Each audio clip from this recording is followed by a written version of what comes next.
Ang amoy ng nilulutong adobo ay tila isang mainit na yakap sa maliit ngunit maaliwalas na kusina ni Liwayway. Dahan-dahan niyang hinaplos ang kanyang bilugang tiyan, isang ugali na hindi na niya namamalayan sa loob ng 7 buwan. Isang matamis na ngiti ang sumilay sa kanyang mga labi. "Anak, naririnig mo ba si Mommy?" Bulong niya.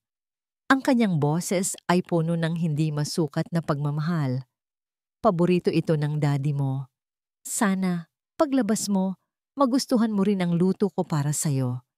Isang bahagyang sipa mula sa kanyang sinapupunan ang kanyang naramdaman at tumawa siya ng mahina. Para sa kanya, ito na ang perpektong buhay. Isang mapagmahal na asawa, sisilang, isang anak na malapit ng isilang, at isang tahimik na buhay sa kanilang bahay na tanawang luntiang bukirin ng Baryo Amihan. Ito ang gabi ng kanilang 2nd anibersaryo. Inihanda niya ang lahat. Ang paboritong pagkain ni Silang, mga kandilang nagbibigay ng malamyos na liwanag sa hapagkainan, at ang pinakamalaking regalo sa lahat, ang munting buhay na sabay nilang binubuo. Ilang sandali pa, narinig na niya ang tunog ng sasakyan sa labas. Mabilis niyang inayos ang kanyang sarili. Ang pananabik ay kumikinang sa kanyang mga mata. Ngunit nang bumukas ang pinto, hindi lang si Silang ang pumasok. Kasama nito ang kanyang pinsan, si Marikit. "Mahal!" Bati ni Silang, isang nangiting hindi umabot sa kanyang mga mata. Lumapit ito at hinalikan siya sa noo. Ngunit ramdam ni Liwayway ang kakaibang lamig sa mga labi nito. "Marikit, naparito ka pala." Bati ni Liwayway, sinisikap itago ang bahagyang pagkadismaya. Gusto niya sanang masolo ang kanyang asawa ngayong gabi. "Happy anniversary, te," sabi ni Marikit. Ang ngiti nito'y matamis ngunit may pait. Ang mga mata nito ay mabilis na dumapos sa kanyang tiyan bago nag-iwas ng tingin. "Nagpasama lang ako kay Kuya Silang. May kukunin lang sana ako sa bayan." "Ganun ba? Sige, tamang-tama. Nakapagluto na ako. Sabay na kayong maghapunan." Alok ni Liwayway. Ngunit umiling si Silang. "Huwag na, mahal. Sa katunayan, may sorpresa ako sa'yo. Mas maganda pa sa hapunan." Hinawakan nito ang kanyang kamay. "Magbihis ka. May pupuntahan tayo." Kahit nagtataka ay sumunod si Liwayway. Ang pag-aakalang may espesyal na inihanda ang asawa ay sapat na para pawiin ang kanyang mga pagdududa. Habang nasa kwarto, narinig niya ang mahinang pag-uusap nila, Silang at Marikit sa labas. Ngunit hindi niya maintindihan ang mga salita. Paglabas niya, suot ang isang simpleng bestida. Ngumiti si Silang. "Napakaganda mo pa rin, Liwayway." Sa biyahe, ang katahimikan sa loob ng kotse ay nakakabingi. Ang masiglang paligid ng Baryo Amihan ay unti-unting napalitan ng madilim at masukal na daan patungo sa dalampasigan. Ang langit ay nagsimula na ring magdilim at ang dating payapang hangin ay nagbabadya ng paparating na ulan. "Silang, saan ba talaga tayo pupunta? Medyo natatakot na ako," sabi ni Liwayway. Ang kamay ay hindi umaalis sa kanyang tiyan. Itinigil ni Silang ang sasakyan sa dulo ng isang bangin kung saan ang malalakas na alon ay humahampas sa mga batuhan sa ibaba. Tanging ang ilaw mula sa sasakyan ang nagsisilbing liwanag sa kanilang kinatatayuan. Bumaba si Marikit mula sa likurang upuan at ang mukha nito ay blangko, walang emosyon. "Ano ang ginagawa natin dito?" tanong ni Liwayway. Ang kaba ay nagsisimula nang kumalat sa kanyang dibdib. Lumabas si Silang sa sasakyan at dahan-dahang lumapit sa kanya. Ang mukha nitong dati puno ng pagmamahal ay napalitan ng isang malamig at kalkuladong ekspresyon. "Liwayway, patawarin mo ako," sabi nito sa isang tinig na halos hindi niya makilala. "Patawad? Para saan?" Sa likod ni Silang, nakita niya si Marikit na may hawak na isang malaking piraso ng kahoy. Bago pa man siya makasigaw, isang malakas na hampas ang tumama sa kanyang likuran. Napasubsob siya sa maputik na lupa. Ang matinding sakit ay gumapang sa kanyang katawan. "Silang! Bakit?" Sigaw niya. Ang luha at ang unang patak ng ulan ay nagsanib sa kanyang mukha. Lumuhod si Silang sa kanyang harapan. Hinawi ang buhok na tumatakip sa kanyang mukha. Ang mga mata nito ay walang bakas ng pagsisisi. Simple lang, liwayway. Ang yaman ng pamilya mo ay dapat mapasa akin at hindi iyon mangyayari hanggat buhay ka at ang bastardo mong dinadala. Ang mga salita ay tila mga punyal na tumusok sa kanyang puso, mas masakit pa kaysa sa pisikal na pananakit. Tumingin siya kay Marikit na ngayon ay nakangisi na. Ang inggit na matagal nitong kinimkim ay hayag na ngayon. "Sana maintindihan mo, kailangan ko ang mana mo." Dagdag pa ni Silang. Sinubukan ni Liwayway na gumapang palayo. Ang isip niya ay nasa nag-iisang bagay, ang kanyang anak. "Wag, parang awa niyo na. Ang anak ko." Ngunit huli na ang lahat. Magkasabay si Silang at Marikit na kinaladkad siya patungo sa gilid ng bangin. Ang mga hampas ng alon sa ibaba ay parang isang halimaw na naghihintay sa kanya. Nagpamigla siya. Ginamit ang lahat ng natitirang lakas, ngunit wala siyang kalaban-laban sa dalawa. "Mahal na mahal kita, Liwayway. Tandaan mo yan." Bulong ni Silang. Isang huling nakakainsultong paalam bago siya malakas na itinulak. Habang nahuhulog, ang tanging nararamdaman na niya ay ang malamig na hangin at ang bigat ng kataksilan. Ang mga alaala nila ni Silang ay nag-flashback sa kanyang isipan. Ang kanilang kasal, ang mga pangarap, ang sandali ng malamang magkakaanak na sila. Lahat ay kasinungalingan. Ang huling imahe sa kanyang isipan bago lamunin ng dilim ay ang madilim na kalangitan at ang walang katapusang pagbagsak. Nawalan siya ng malay bago pa man lumagapak ang kanyang katawan sa mga bato at malamig na tubig. Ang sakit. Yun ang unang bagay na gumising sa kanyang kamalayan. Isang sakit na tila dumudurog sa bawat buto ng kanyang katawan. Dahan-dahan niyang iminulat ang kanyang mga mata. Puti. Isang puting kisame. Isang amoy ng gamot. Sinubukan niyang bumangon. Ngunit isang matalas na kirot sa kanyang tagiliran ang pumigil sa kanya. Iginapang niya ang kanyang kamay. Ang kanyang isip ay wala sa sarili. Patungo sa lugar na pinakaiingatan niya sa loob ng 7 buwan. Ang kanyang tiyan. Patag.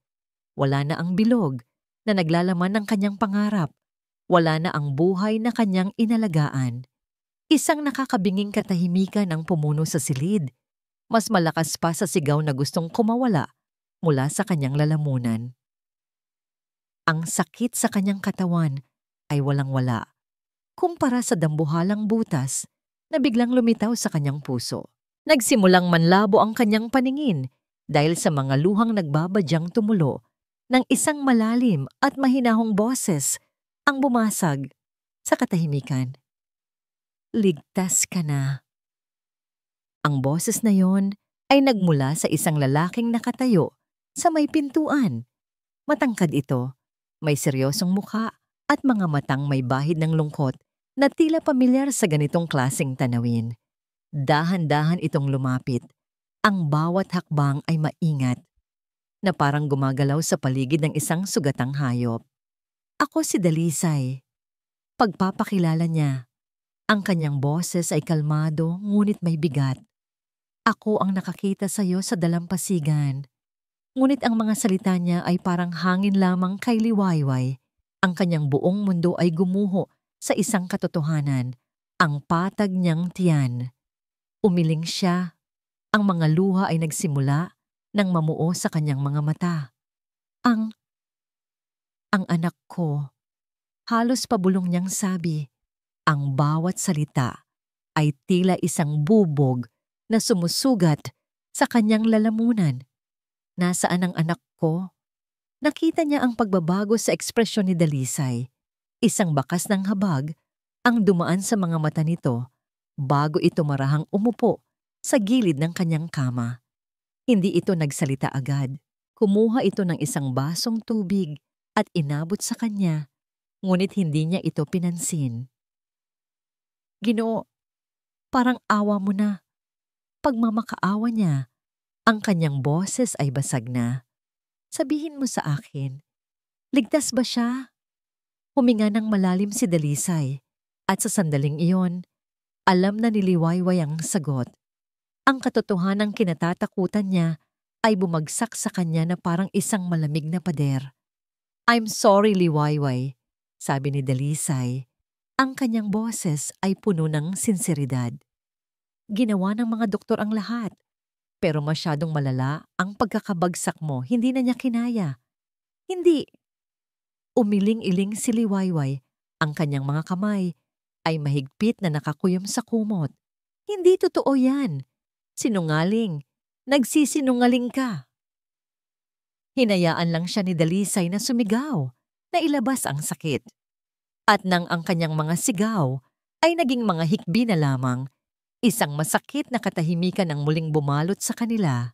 Maya-maya, muling nagsalita si Dalisay. At ang mga susunod nitong salita ang tuluyang pumatay sa kung anumang natitirang pag-asa sa loob niya. "Dahil sa pinsalang natamo ng iyong sinapupunan," maranyang sinabi ng doktor, "na hindi ka na maaaring magkaanak pa." Natigilan si Liwayway. Ang pag-iyak ay biglang huminto. Isang nakakabinging kawalan ang pumuno sa kanya. Hindi lang ang kanyang anak ang nawala. Ang kanyang kinabukasan, ang kanyang pagiging isang ina, ang kanyang pagiging isang babae. Lahat ay kinuha sa kanya sa isang gabi. Sa mga sumunod na araw, si Liwayway ay naging isang buhay na bangkay. Nakatitig lamang siya sa kawalan, tumatangging kumain, tumatangging magsalita. Si Dalisay ang matiyagang nag-alaga sa kanya, pinapakain siya, at sinisigurong umiinom siya ng gamot. Paminsan-minsan, nagkukwento ito tungkol sa sarili niya, na dati siyang pulis, na lumipat siya sa probinsya para sa isang mas tahimik na buhay. Ngunit wala sa mga ito ang pumasok sa isip ni Liwayway. Ang tanging laman ng kanyang isip ay ang dilim. Isang hapon, habang nag-iisa sa kanyang silid, pinilit niyang bumangon. Ang bawat galaw ay may kaakibat na sakit, ngunit hindi niya ito ininda. Dahan-dahan siyang naglakad patungo sa salamin na nakasabit sa dingding. Ang babaeng nakatingin pabalik sa kanya ay hindi si Liwayway. Ito ay isang estranghero. May mga pasa sa mukha, may benda sa braso, at may mga matang walang buhay, tila hinigop ng isang malalim na balon ng kawalan ng pag-asa. Ito ang mukha ng isang talunan, isang biktima, isang galit na hindi niya pa naramdaman kailanman ang biglang umakyat mula sa kaibuturan ng kanyang kaluluwa. Ang babaeng ito sa salamin. Kinamumuhian niya ito. Sa isang iglap, itinaas niya ang kanyang kamao at buong lakas na sinuntok ang salamin. Ang tunog ng nabasag na salamin ay umalingaw-ngaw sa buong silid. Ang mga piraso nito ay kumalat sa sahig at kasabay ng mga ito ay ang pagtulo ng dugo mula sa kanyang mga kamao. Ngunit hindi niya naramdaman ang sakit.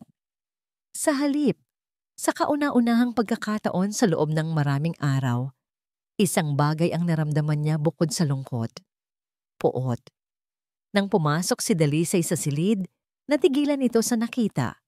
Ngunit bago pa man ito makapagsalita, isang pamilyar na boses mula sa telebisyon sa sala ang nakakuha ng atensyon ni Liwayway. Isang malungkot na balita para sa mga Manalo. Ang butihing may bahay ng tagapagmana ng Manalo Heritage, si J. Silang Manalo, na sigangan ni Liwayway Jimenez Manalo, ay natagpuang wala ng buhay matapos ang isang di umanong malagim na aksidente. Napatakbo si Liwayway palabas ng kwarto, hindi inalintana ang mga bubog sa kanyang paa. Sa screen ng telebisyon, naroon si Silang, ang kanyang mukha ay puno ng pekeng pagdadalamhati. Sa tabi niya ay si Marikit, umiiyak habang nakakapit sa braso ni Silang. Napakabuting asawa ni Liwayway, sabi ni Silang sa mga reporter, ang boses ay nanginginig. Hindi ko alam kung paano ako magpapatuloy kung wala siya. At ang aming magiging anak.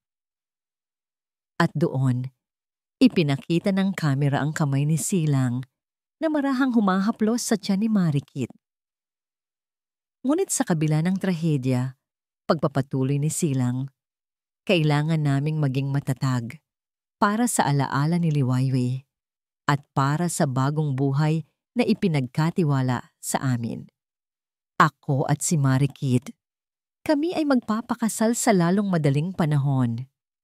Isang nangiting tagumpay ang sandaling sumilay sa labi ni Marikit bago ito muling yumuko at nagkunwaring umiiyak. Ang paghinga ni Liwayway ay naging mabilis at mababaw. Ang sakit, ang puot, ang kataksilan, lahat ay nagsama-sama at naging isang nag-aalab na apoy sa kanyang dibdib. Pinatay nila siya. Pinatay nila ang kanyang anak. At ngayon, ipinagdiriwang nila ang kanilang tagumpay sa harap ng buong mundo, gamit ang isang bagong buhay bilang tropeo. Kinagabihan, hindi siya makatulog. Tahimik siya ngang lumabas ng bahay at nagtungo sa dalampasigan kung saan siya iniwan ni Dalisay. Ang buwan ay bilog at maliwanag. Ang sinag nito ay nagpipinta ng pilak sa ibabaw ng mga alon. Tumingala siya sa buwan. Ang kanyang mga mata ay tuyo, ngunit puno ng determinasyon. Hindi na siya iiyak. Tapos na ang panahon ng pagluluksa. Pinatay niyo ako, bulong niya sa hangin. Pero nagkakamali kayo. Hindi ako natapos sa gabing iyon. Itinaas niya ang kanyang kamay sa ilalim ng liwanag ng buwan. Tinitingnan ang mga peklat na nagsisimula ng maghilom. Ang Liwayway na kilala niyo ay patay na. Ipinapangako ko sa iyo, anak, sabi niya. Ang kanyang boses ay malamig at matigas na parang bato. Babalik ako. At sa pagbabalik ko, hindi na ako ang inyong biktima. Ako ang magiging bangungot ninyo. Mo, lumipas ang mga taon. Sa isang grandiosong fashion gala sa maningning na lungsod ng Tala, ang lahat ng mata ay nakatuon sa entablado. Ang pinakabagong koleksyon ng isang misteryosong designer na kilala lamang bilang Sinag ay inilulunsad. Ang bawat disenyo ay matapang, elegante at sumisigaw ng kapangyarihan. Sa pagtatapos ng palabas, lumabas ang taga-disenyo. Isang babaeng may tindig na nagpapakita ng kumpiyansa. Ang kanyang muka ay bahagyang natatakpan ng isang eleganteng sombrero. Nagpalakpakan ng lahat. Mula sa entablado, ang kanyang mga mata ay dahan-dahang gumala sa mga manunood. Nilagpasan ang mga kumikinang na alahas at mamahaling damit. Huminto ang kanyang tingin sa isang partikular na mesa sa unahan. Doon nakaupo si Silang Manalo. Mas matanda na ngayon, ngunit may parehong mayabang na ngiti. Sa tabi niya, ang buntis na si Marikit. Habang nagpapatuloy ang masigabong palakpakan, bahagyang itinaas ng babae sa entablado ang kanyang ulo. Ang ilaw ay tumama sa kanyang mukha. At sa ilalim ng sombrero, ang kanyang mga mata ay nanatiling malamig, matalas, at puno ng isang pangakong matagal nang nakatago sa dilim. Ang lungsod ng Tala ay isang gubat na gawa sa salamin at bakal. At mula sa pinakatuktok ng kanyang opisina sa Hiraya Couture, si Sinag ang reyna ng gubat na ito. Ang buong syudad ay nakalatag sa kanyang paanan, isang paalala ng kung gaano nakalayo ang kanyang narating mula sa maputik na bangin ng Baryo Amihan. Hindi na siya si Liwayway, ang babaeng may mga matang puno ng pangarap. Ang babaeng iyon ay namatay kasama ng kanyang anak. Ang babaeng nakatayo ngayon, nakasuot ng isang damit na may matalim na hiwa na nagpapakita ng kanyang kapangyarihan ay si Sinag. Isang pangalang pinili niya, isang katauhang kanyang nilikha. Ang Sinag ay hindi nagangarap. Nagpaplano siya. Sa kanyang harapan ay isang malaking glass board. Dito nakaguhit ang isang komplikadong diagram. Sa gitna, sa loob ng isang pulang bilog, ay ang pangalang Manalo Heritage. Mula rito, mga linya ay kumokonekta sa iba't ibang pangalan, kumpanya at numero. Ito ang mapa ng imperyo ng kanyang kaaway.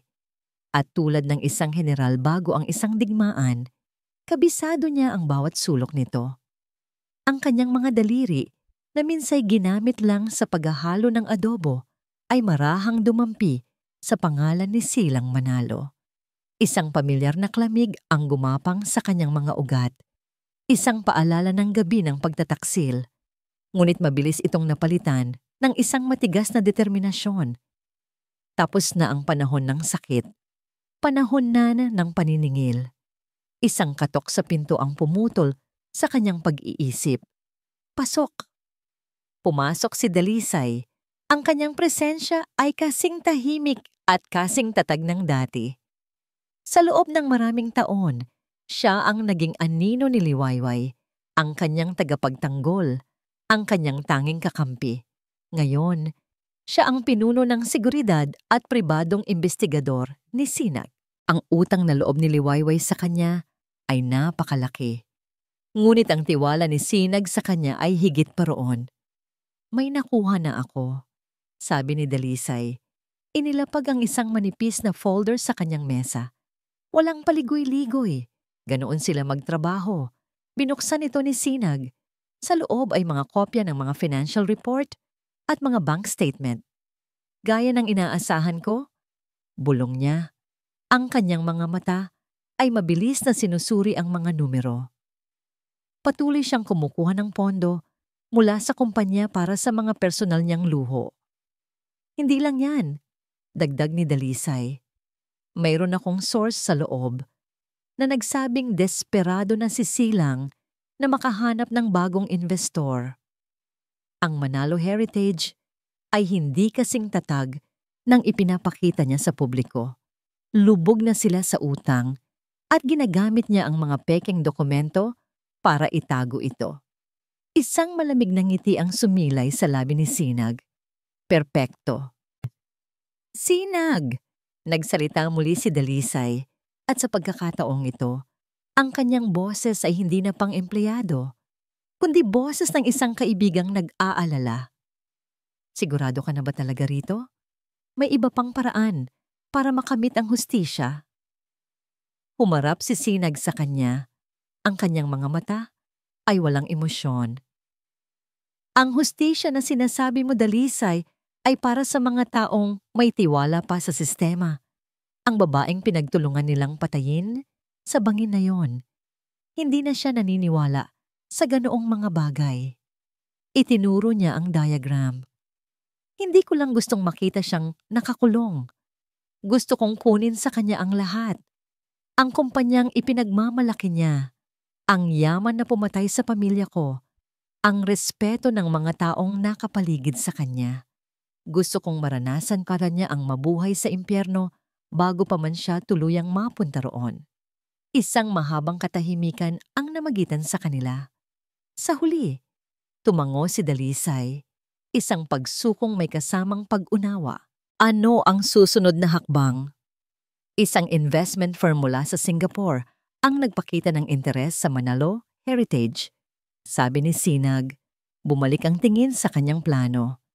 Ang hindi alam ni Silang, ang firm na yon ay pag-aari ko.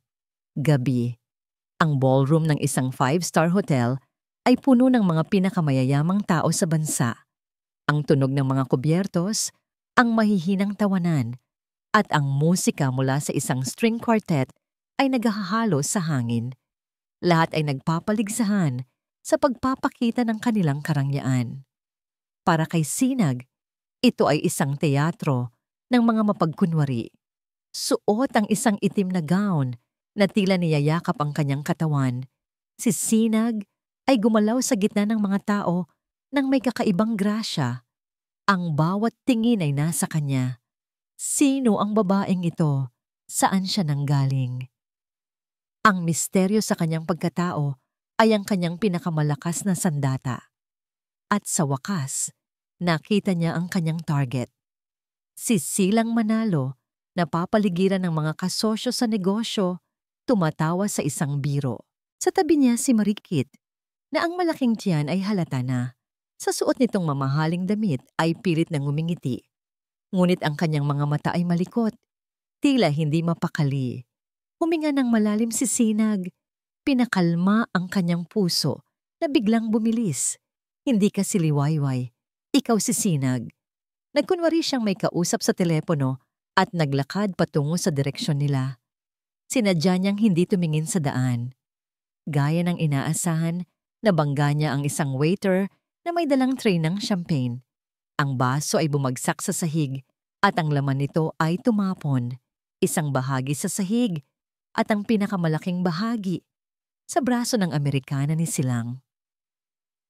"Nako, I'm so sorry," sabi ni Sinag. Ang kanyang boses ay puno ng pagkukunwaring pagkataranta. Kumuha siya ng tissue at sinubukang punasan ang damit ni Silang. "Huwag na, miss. Ayos lang," sabi ni Silang. Medyo naasiwa. Ngunit nang magangat siya ng tingin at makita ang mukha ni Sinag, ang kanyang inis ay biglang naglaho. Natulala ito. Ang ganda ni Sinag ay tila isang ilaw na nakakasilaw. "Pasensya na talaga, Mr. Manalo." Silang Manalo. Mabilis na sagot nito. Inilahad ang kamay. Isang ngiti ang gumuhit sa kanyang labi. Ang uri ng ngiti na sanay nang makuha ang gusto niya. "Sinag," sabi niya. Tinanggap ang kamay ni Silang. Ang kanyang hawak ay magaan, ngunit may kumpiyansa. Saglit lang iyon. Ngunit para kay Silang, parang may kuryenteng dumaloy sa kanya. Ang babae sa kanyang harapan ay hindi lang maganda. Mayroon itong aura ng kapangyarihan. Sinag... Napakagandang pangalan, sabi ni Silang. Hindi pa rin binibitawan ang kamay nito. Ngunit ang sandaling iyon ay pinutol ng isang matinis na boses. "Mahal?" Lumapit si Marikit. Ang mga mata ay matalim na nakatitig sa kamay nilang magkahawak. Pilit niyang ipinulupot ang kanyang braso sa braso ni Silang. Isang hayag na pag-aangkin. "Sino ang kausap mo?" Mahal. Sinag," sagot ni Silang. Bahagyang nag-atubili bago binitawan ang kamay ng babae. Nagkaroon lang ng maliit na aksidente. Isang matamis ngunit mapanuring ngiti ang ibinigay ni Sinag kay Marikit.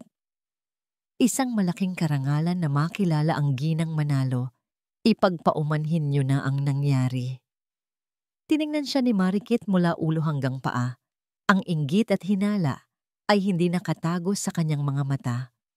"Mukhang marami kang aksidenteng nagagawa, Miss Sinag."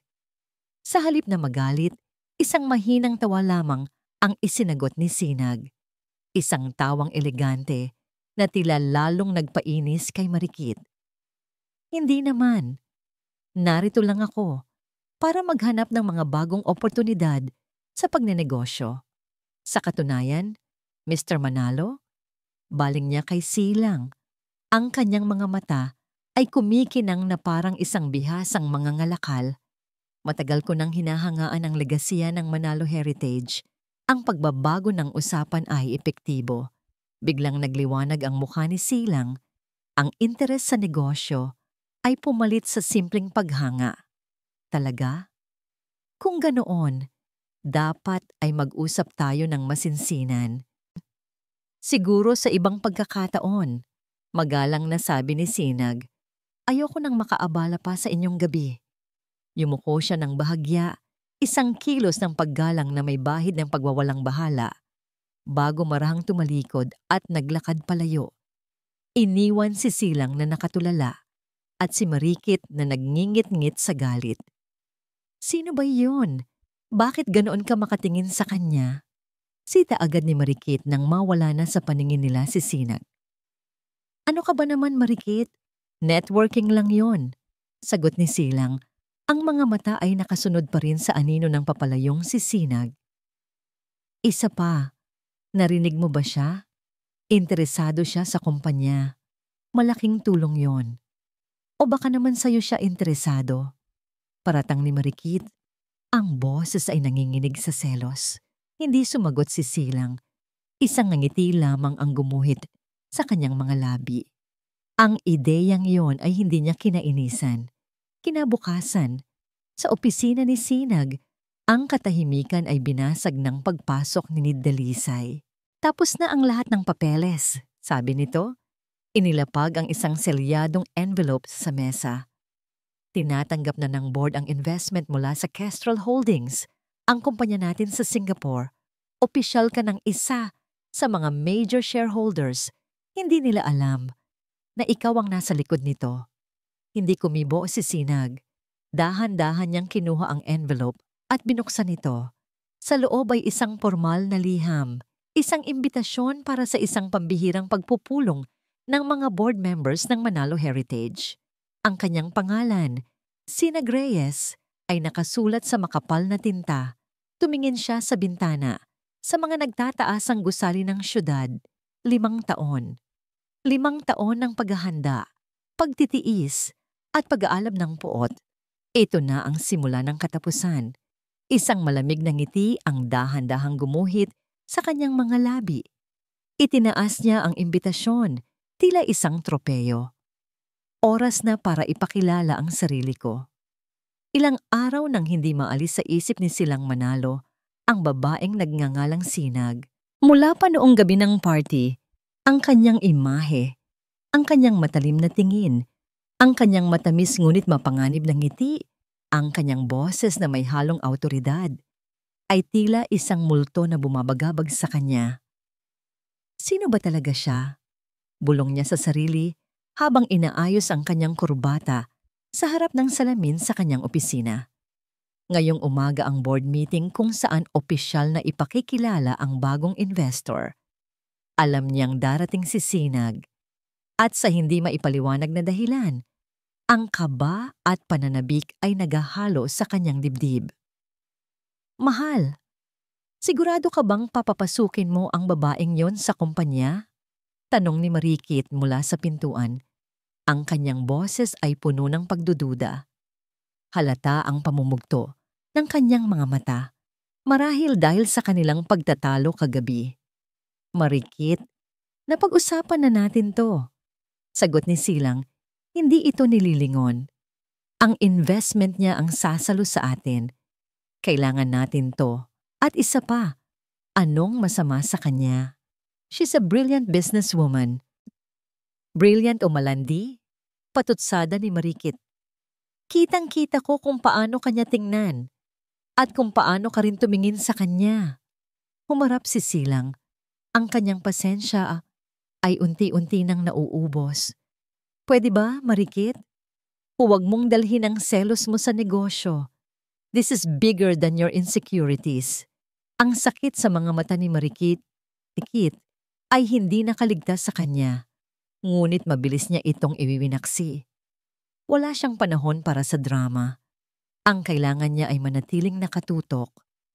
Pagpasok niya sa boardroom, nandoon na ang lahat ng miyembro. Isang silya ang bakante sa tabi ng pinakaulo ng mesa, ang silya niya. At sa kabilang dulo, nakaupo na si Sinag. Parang huminto ang mundo ni Silang. Kung sa party ay elegante siya, ngayon, sa suot nitong puting power suit, siya ay larawan ng kapangyarihan. Ang kanyang buhok ay nakatali ng maayos at ang kanyang mukha ay seryoso. Walang bakas ng nangiti na ipinakita nito noong una silang magkita. Ang kanyang presensya ay tila pumuno sa buong silid at naramdaman ni Silang na ang kontrol na dati ihawak niya sa lugar na ito ay biglang nanghina. Good morning, Mr. Manalo. Bati ni Sinag, ang kanyang boses ay malamig at formal. Tumangulang ito, ngunit ang kanyang mga mata ay tila sinusuri ang bawat hibla ng kanyang pagkatao. Umupo si Silang at sinimulan ng pulong. Pilit niyang ipinakita ang kanyang kumpiyansa, ipinipresinta ang mga numero at plano na ilang gabi niyang pinag-aralan para magmukhang kahanga-hanga. Ngunit nang matapos siya, ang unang nagsalita ay si Sinag. "Salamat sa iyong presentasyon, Mr. Manalo." Panimula nito. Ngunit may ilang bagay na bumabagabag sa akin. Binuklat nito ang report na nasa kanyang harapan. Nakasaad dito na inaasahan ninyo ang 20% growth sa susunod na quarter. Pero base sa sales report ninyo mula sa nakaraang 2 quarters, patuloy ang pagbaba nito. Saan manggagaling ang inaasahan ninyong paglago? Natigilan si Silang. Ang tanong ay direkta at matalim. Ang ibang board members ay nagkatinginan. Tila ngayon lang napansin ang hindi pagtutugma ng mga datos. "Well, Miss Sinag," pilit nang ngumiti si Silang. "May mga bago tayong proyekto na ilulunsad. Mga proyektong magpapalakas sa ating market presence. Mga proyektong hindi nakalista sa budget proposal na ito?" Putol ni Sinag, itinaas ang isa pang dokumento. "Dahil ang nakikita ko lang dito ay malaking budget para sa marketing at representation expenses, ngunit halos walang alokasyon para sa research and development. Paano lalago ang isang kumpanya kung mas malaki pa ang ginagastos nito sa mga party kaysa sa pag-improve ng sarili nitong produkto?" Ang bawat salita ni Sinag ay tila isang dagang tumatama sa dibdib ni Silang. Ang babaeng ito ay hindi basta-basta. Bago pa man siya pumasok dito, ginawa na niya ang kanyang takdang aralin. Nahubaran siya sa harap ng lahat ng taong gusto niyang pahangain. Naramdaman ni Silang ang malamig na butil ng pawis na namumuo sa kanyang batok. Pagkatapos ng pulong na tila isang interogasyon, nagkaroon ng maliit na salo-salo. Galit na lumapit si Marikit kay Silang. "Nakita mo na? She's not here to help us. She's here to destroy you." "Tumahimik ka, Marikit," pabulong na saway ni Silang. Ngunit sa loob-loob niya, alam niyang may punto ito. May kakaiba sa paraan ng pag-atake ni Sinag. Parang personal. Sa di kalayuan, nakita nila si Sinag nakausap ang ibang miyembro ng board. Nakita ni Marikit ang kanyang pagkakataon. May dalang baso ng red wine, naglakad siya patungo kay Sinag, sinadyang matapilok ng bahagya. Ang alak ay tumapon sa puting-puting blazer ni Sinag, lumikha ng isang malaking pulang mantsa. "Ay, naku, pasensya na," sabi ni Marikit. Ang kanyang boses ay puno ng pekeng pag-aalala. Lahat ay napatingin sa kanila. Inaasahan ng lahat na magagalit si Sinag, ngunit nanatili itong kalmado. Dahan-dahan itong kinuha ang isang tissue at marahang idinampi sa mantsa.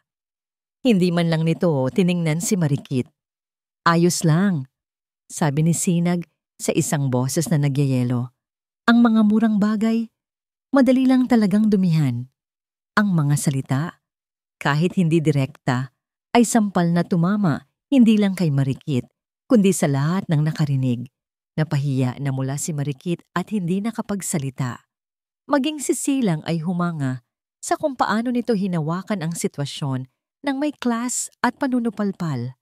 Kinagabihan, hindi mapakali si Silang sa kanyang study. Ang pamilyaridad na naramdaman niya kay Sinag ay hindi na lang isang simpleng paghanga. Ito ay isang bagay na nakakakilabot. Ang paraan ng kanyang pagtatanong, ang apoy sa kanyang mga mata habang kino-question siya. Parang nakita na niya yon dati. Sa isang sulok ng kanyang isipan, isang alaala ang pilit na lumalabas. Isang alaala na matagal na niyang ibinaon. Pinilit niyang alisin ito sa isip, ngunit hindi niya magawa. Dahil sa desperasyon, binuksan niya ang isang lumang cabinet kung saan nakatago ang mga gamit na ayaw nang ipatingin sa kanya ni Marikit. Mga gamit ni Liwayway. Kinuha niya ang isang makapal na photo album. Nanginginig ang kanyang mga kamay habang binubuklat ito. Mga litrato ng kanilang kasal, ng kanilang mga biyahe. Sa bawat larawan, nandoon ang nanginganda ng ngiti ni Liwayway, isang nangiting puno ng pag-ibig at tiwala. Isang tiwalang winasak niya. Huminto siya sa isang partikular na larawan. Ito ay kuha noong college pa lang sila. Isang simpleng candid shot kung saan si Liwayway ay seryosong nakatingin sa malayo. Tila malalim ang iniisip. At doon nakita niya ito. Hindi ang hugis ng mukha, hindi ang kulay ng buhok, ang mga mata, ang parehong intensidad, ang parehong apoy na kayang tumunaw sa'yo o sunugin ka. Ang mga matang nakita niya kanina sa boardroom, ang mga matang pag-aari ni Sinag ay kaparehong-kapareho ng mga mata ni Liwayway sa litratong yon. Nabitawan ni Silang ang album. Isang malamig na takot ang gumapang sa kanyang buong katawan. Hindi! Bulong niya sa hangin. Imposible. Gabi na, ngunit ang mga ilaw sa gusali ng Hiraya Couture ay nananatiling nakasindi. Mula sa kanyang sariling opisina sa parehong palapag, pinagmasdan ni Dalisay ang babaeng nasa likod ng salamin ng conference room.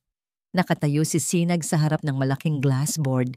Ang anino nito ay tila isang mandirigmang nag-iisa sa gitna ng kadiliman. Para sa iba, si Sinag ay isang enigma, isang puwersa ng kalikasan na bigla na lang sumulpot para guluhin ang mundo ng alta sosyedad. Ngunit para kay Dalisay, sa likod ng mamahaling damit at matigas na ekspresyon, nakikita pa rin niya ang mga anino ni Liwayway, ang babaeng iniligtas niya mula sa bingit ng kamatayan, ang babaeng puno ng sugat, hindi lang sa katawan kundi pati sa kaluluwa. At iyon ang kinatatakutan niya. Bawat araw, habang isinasagawa nila ang plano, nararamdaman niyang ang mga aninong yon ay unti-unting lumalaki. Ang apoy ng paghihiganti na nagligtas kay Liwayway mula sa pagkakalunod sa depresyon ay ang parehong apoy na ngayon ay nagbabantang tunawin ang lahat ng natitira sa kanyang pagkatao. Natatakot siyang baka sa huli, kapag natupok na sina Silang at Mariikit, ay wala nang matira kay Sinag. Wala nang babalikan si Liwayway. Isang pamilyar na kirot ang kumurot sa kanyang dibdib, ang kirot ng pagsisisi. Napapikit si Dalisay at ang imahe ng kanyang opisina ay napalitan ng isang luma at masikip na presinto. Muli niyang nakita ang kanyang sarili, mas bata pa, suot ang kanyang uniforme ng pulis, kaharap ang kanyang hepe. "Sir, mayroon na po akong sapat na ebidensya," sabi ng mas batang Dalisay. Ang boses ay puno ng kumpiyansa. Inilatag niya ang isang folder din na mesa ng kanyang superior. "Ilang buwan ko nang minamanmanan ang mga transaksyon sa Manalo Heritage. May mga dummy corporation, may money laundering na nangyayari. Si Silang Manalo ang nasa likod nito." Sumandal lang ang kanyang hepe, isang matabang lalaki na malapit nang magretiro. Kinuha nito ang folder, ngunit hindi binuklat. "Vargas, alam mo ba kung gaano kalaking pangalan ang mga Manalo? Hindi ito simpleng kaso. Isa pa, away pamilya lang yan. Nabalitaan kong mayaman ang asawa. Baka may alitan lang sila sa pera. Pero sir, krimen po ito. May mga taong nadadamay. Kung hindi natin siya pipigilan, baka may mas malala pa siyang gawin." Ibinato ng hepe ang folder pabalik sa kanya. "Huwag kang maghanap ng gulo, Vargas. Marami tayong mas importanteng kaso. Bitawan mo na yan." Sinunod niya ang utos. Isang desisyong pinagsisihan niya habang buhay. 2 linggo pagkatapos ng pag-uusap na yon, nabalitaan niya ang aksidente ni Liwayway. Sa sandaling iyon, alam niyang nabigo siya. Ang sistema na pinangakuan niyang paglilingkuran ay bigo. Siya mismo ay bigo. Nag-resign siya kinabukasan, dala ang bigat ng isang buhay na sana ay nailigtas niya. Hindi niya hahayaang maulit iyon. Iminulat ni Dalisay ang kanyang mga mata, bumalik sa kasalukuyan, ang nakaraan ang nagtulak sa kanya para hanapin si Liwayway at ialok ang kanyang tulong. Hindi lang ito utang na loob. Ito ay penitensya. Bumalik siya sa kanyang computer. Kung si Sinag ang espada ng kanilang paghihiganti, siya naman ang kalasag at ang mga matang nasa dilim, gamit ang kanyang mga lumang koneksyon At ang kanyang galing sa teknolohiya, sinisid niya ang digital na mundo ni Silang Manalo. At doon, natagpuan niya ang isang bagay na mas malala pa sa simpleng pagnanakaw. Mga offshore bank account, mga tiket sa eroplano patungong Cayman Islands na nakabook sa ilalim ng ibang pangalan. Plano na ni Silang, natakasan ng lahat. Naghihintay lang ito ng tamang panahon para ilipat ang lahat ng perang nanakaw nito at iwan ang Manalo Heritage na bangkarote. Kailangan nilang kumilos ng mas mabilis. Isang tunog mula sa tiyan ni Sinag ang nakakuha ng kanyang atensyon. Mula sa kanyang pwesto, kitang-kita niya kung paano ito napahawak sa kanyang sikmura. Napailing si Dalisay. Mula pa kaninang umaga ay wala pa itong matinong kain. Puro kape. Tumayo siya at tahimik na lumabas. Pagbalik niya, may dala na siyang isang tray na may mainit na sopas at isang baso ng tubig. Pumasok siya sa conference room nang hindi kumakatok. Nag-angat ng tingin si Sinag. Ang kanyang mga mata ay nagpapakita ng pagkairita sa abala. "Ano't, kumain ka," sabi ni Dalisay. Inilapag ang tray sa mesa. "Hindi ka mananalo sa digmaan kung mamamatay ka sa gutom." Tiningnan ni Sinag ang pagkain pagkatapos ay tumingin sa kanya. "Hindi ako nagugutom." "Talaga?" Umupo si Dalisay sa tapat niya. "Kahit ang tiyan mo ay sumisigaw na ng tulong, Sinag, kailangan mo ng lakas. Kailangan natin ng lakas mo." Isang mahabang katahimikan. Nakita ni Dalisay ang pagod sa mga mata ni Sinag. Isang pagod na pilit nitong tinatago sa likod ng galit. Sa wakas, sumuko ito. Umupo ito at dahan-dahang sinimulang higupin ang sopas. Walang nagsalita. Ngunit sa tahimik na sandaling yon, naramdaman ni Dalisay ang isang koneksyon. Ang pader, sa pagitan ni Sinag at Liwayway ay panandali ang gumuho. Nakita niya ang babaeng minsan niyang inalagaan, ang babaeng mahina at puno ng sakit. At sa sandaling iyon, ang kanyang pagnanais na protektahan ito ay mas lalong tumindi. "Salamat!" Halos pabulong na sabi ni Sinag, hindi nakatingin sa kanya. Isang simpleng salita. Ngunit para kay Dalisay, sapat na yon. Tumayo siya. "Magtatrabaho lang ako ulit. Tawagin mo ako kung may kailangan ka." Bumalik siya sa kanyang opisina. Ngunit sa halip na kay Silang, ang kanyang atensyon ay napunta sa mas mahinang target. Si Marikit. Kung may kahinaan ng kanilang mga kalaban, iyon ay ang pagiging emosyonal at padalos-dalos ni Marikit. Ilang oras ng masusing pag-hack at sa wakas, napasok niya ang personal na email account nito. Nag-scan siya sa mga mensahe, mga resibo mula sa online shopping, mga email mula sa mga kaibigan, mga away nila ni Silang sa chat. Ngunit isang bagay ang kumuha ng kanyang pansin. Isang serye ng email mula sa isang St. Therese Maternity Clinic. Kumunot ang noo ni Dalisay. Ang alam ng publiko, sa mamahaling St. Luke's Medical Center, ipinanganak ni Marikit ang anak nila ni Silang. Bakit siya nakikipag-ugnayan sa isang mas maliit at hindi kilalang klinika? Binuksan niya ang pinakalumang email, ang PETSA. 2 linggo bago ang inaasahang panganganak ni Marikit. Ang subject, urgent inquiry. Non-invasive prenatal paternity test options. Ang puso ni Dalisay ay nagsimulang tumibok ng mabilis. Binuksan niya ang mga sumunod na email. Mga tanong tungkol sa confidentiality, sa proseso, sa presyo. Malinaw ang lahat. Si Marikit ay naghahanap ng paraan para malaman kung sino ang ama ng dinadala niya habang ipinagbubuntis niya ito.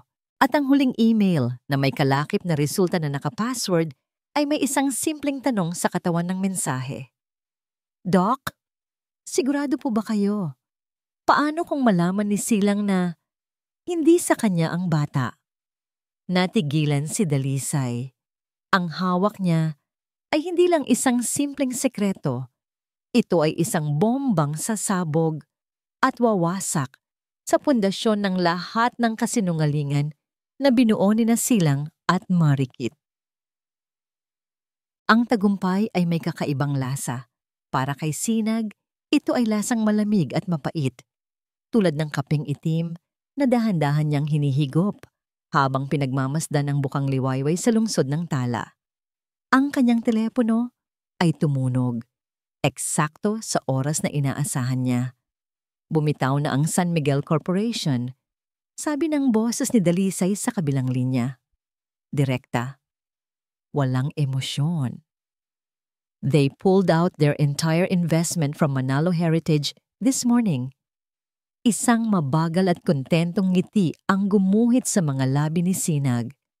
Ang San Miguel ay ang pinakamalaki at pinakamatatag na kasosyo ni Silang. Ang pag-alis nito ay hindi lang isang simpleng pagkalugi.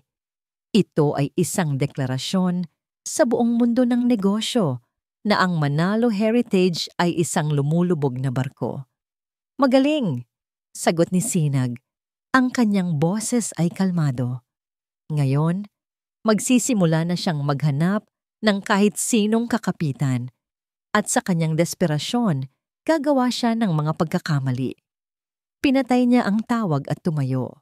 Naglakad siya palapit sa salamin na bumabalot sa kanyang opisina.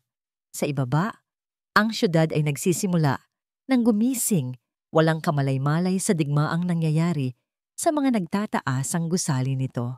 Sa wakas, pagkatapos ng mahabang panahon, naramdaman ni Sinag ang kasiyahan. Hindi ito masaya, hindi ito magaan. Ito ay isang mabigat at madilim na kasiyahan. Ang kasiyahan ng isang mangangasong malapit nang makuha ang kanyang biktima. Ang balita ay bumagsak na parang isang bomba sa mansyon ng mga Manalo. Ang tunog ng nabasag na baso ay umalingaw-ngaw sa kanilang sala. Inihagis ni Silang ang kanyang kopita ng whiskey sa pader at ang mamahaling alak ay dumaloy na parang dugo sa puting pintura. Wala na. Ubos na tayo. Sigaw ni Marikit. Ang kanyang mukha ay puno ng takot at galit. Nagpapalakad-lakad siya. Ang kanyang mga kamay ay nanginginig. Sinabi ko na sa'yo, simula nang dumating ang Sinag na yan, sunod-sunod na ang kamalasan. Siya ang may pakana nito. Sigurado ako. Tumahimik ka. Sigaw pabalik ni Silang. Kumuha ng panibagong bote ng alak at direkta itong ininuman. Ang kanyang itsura ay malayo na sa kumpiyansang ipinapakita niya sa publiko. Ang kanyang buhok ay gulo at ang kanyang mga mata ay namumula sa galit at kawalan ng pag-asa. Anong gusto mong gawin ko? Itaboy siya? Hawak niya ang malaking porsyento ng kumpanya. Baka bukas, siya na ang nakaupo sa silya ko. Kasalanan mo to, ganti ni Marikit. Ang luha ay nagsisimulang mamuo sa kanyang mga mata. Masyado kang nagpabulag sa kanya. Sa simula pa lang alam ko nang may masama siyang balak. Isang malakas na tawa ang kumawala kay Silang, isang tawang walang saya. Ako? Ako ang may kasalanan.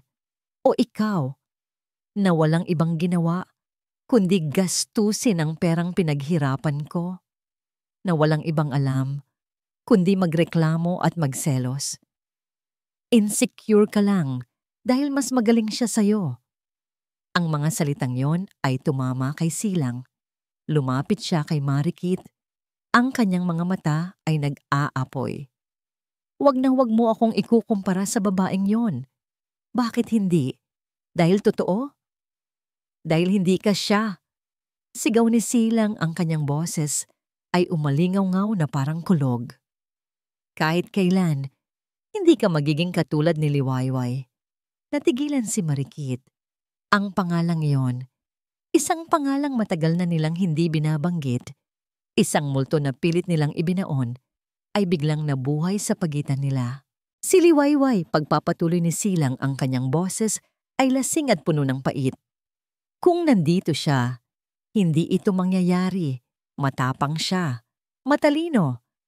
Alam niya kung paano patakbuhin ang negosyo. Hindi siya tulad mo na isang palamuti lang. Ang bawat salita ay isang sampal sa mukha ni Marikit. Ang sakit na naramdaman niya ay mas malala pa kaysa kung sinaktan siya nito ng pisikal. Itinuro niya si Silang. Ang kanyang buong katawan ay nanginginig sa galit at sakit. Ako ang asawa mo, Silang. Ako ang ina ng anak mo. Sigaw niya, ahigo niya, ang boses ay basag na. Ako ang asawa mo, hindi ang multo niya. Sa sobrang galit dinampot niya ang isang plorera at ibinato ito sa sahig, malapit sa paanan ni Silang. Nagkalat ang mga piraso ng porselana. Pagkatapos ay tumakbo siya paakyat sa kanilang silid, humahagulgol. Naiwang mag-isa si Silang sa gitna ng kalat. Ang kanyang galit ay dahan-dahang napalitan ng isang nakakabinging katahimikan. Napaupo siya sa sofa, isinubsob ang kanyang mukha sa kanyang mga palad. Ang multo ni Liwayway ay bumalik para guluhin siya, o baka naman hindi talaga ito umalis. Sa isang tahimik at payapang sementeryo sa labas ng lungsod ng Tala, isang solong puting rosas ang maingat na inilapag ni Sinag sa ibabaw ng isang maliit na lapida. Walang pangalan. Tanging mga salitang munting anghel ang nakaukit dito. Kasama ang isang petsa, 5 taon na ang nakalipas. Ito ang kanyang santuaryo. Ang tanging lugar kung saan nawawala si Sinag at nagbabalik si Liwayway. Umupo siya sa damuhan, hinahaplos ang malamig na marmol. Anak, bulong niya. Ang kanyang boses ay mahina at puno ng kalungkutan na hindi niya kailanman ipinapakita sa iba. Malapit na. Malapit nang magbayad ang mga taong kumuha sa'yo sa'kin.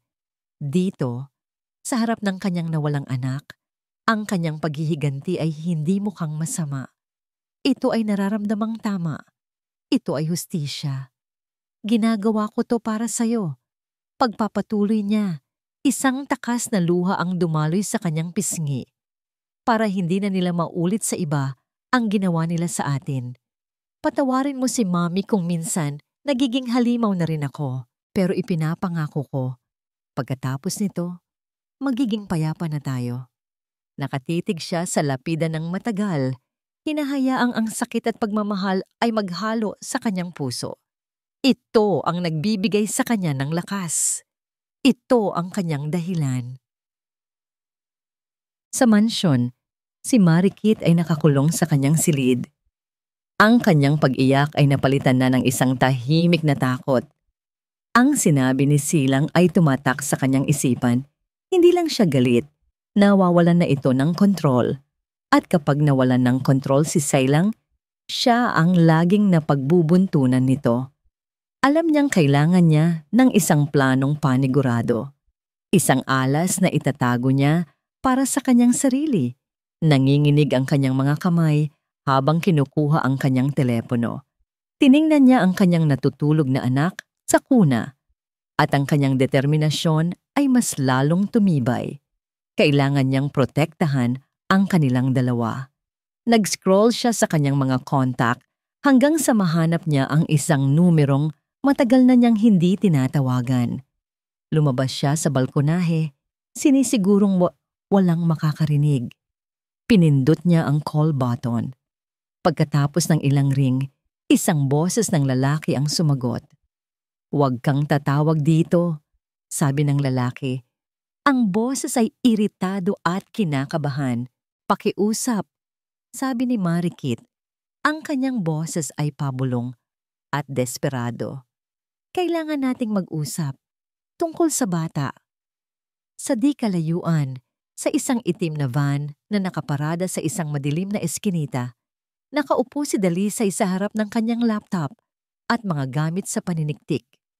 Suot ang isang headset, malinaw na narinig niya ang bawat salita. Ang kanyang mga mata ay nanlaki ng bahagya sa kumpirmasyon. Sa isang pag-click ng mouse, isinave niya ang recording ng buong pag-uusap. Mayroon na silang bagong arm. Isang armas na hindi pa nila alam kung gaano kalakas. Ang katahimikan sa penthouse office ni Sinag ay tila isang manipis na yelo na anumang oras ay maaaring mabasag. Nakaupo siya sa kanyang mesa, ang kanyang postura ay tuwid at kontrolado, ngunit ang kanyang mga daliri na nakakuyom sa ibabaw ng mesa ay nagpapakita ng tensyong nararamdaman niya. Sa kanyang harapan, inilatag ni Dalisay ang lahat ng ebidensya, ang audio recording ng tawag ni Marikit, ang mga kopya ng email nito sa maternity clinic, at ang pinakamatibay sa lahat, isang kopya ng resulta ng DNA test na nakuha ni Dalisay mula sa isang impormante sa loob ng klinika, at ang birth certificate ng bata na nagpapatunay na ang pangalan ng ama ay hindi silang Manalo, kundi isang Leo Valdez, isang dating junior executive sa Manalo Heritage na bigla na lang nag-resign at umalis ng bansa ilang buwan matapos ipanganak ang bata. Hindi sa kanya. Ulit ni Dalisay. Ang kanyang boses ay mahina, ngunit malinaw. Ang batang pinalaki ni Silang bilang tagapagmana ay hindi niya kadugo. Pinakinggan ni Sinag ang recording. Narinig niya ang takot at desperasyon sa boses ni Marikit. Narinig niya ang pagtanggi ng lalaki sa kabilang linya. Isang maruming sekreto na nababalot ng kasinungalingan. Isang kakaibang emosyon ang gumapang sa loob ni Sinag. Hindi ito purong galit. Hindi rin ito purong kasiyahan. Ito ay isang halo ng mapait na kabalintunaan at isang malupit na hustisya. Ang mga taong kumuha sa kanyang anak, ang mga taong ipinagdiwang ang kanilang biyaya sa ibabaw ng kanyang libingan, ay nabubuhay sa isang napakalaking kasinungalingan. Kinuha nila ang anak ko, bulong ni Sinag. Ang kanyang mga mata ay nakatitig sa kawalan. Ang mga salita ay puno ng lason. Ipinagkait nila sa akin ang pagkakataong maging isang ina.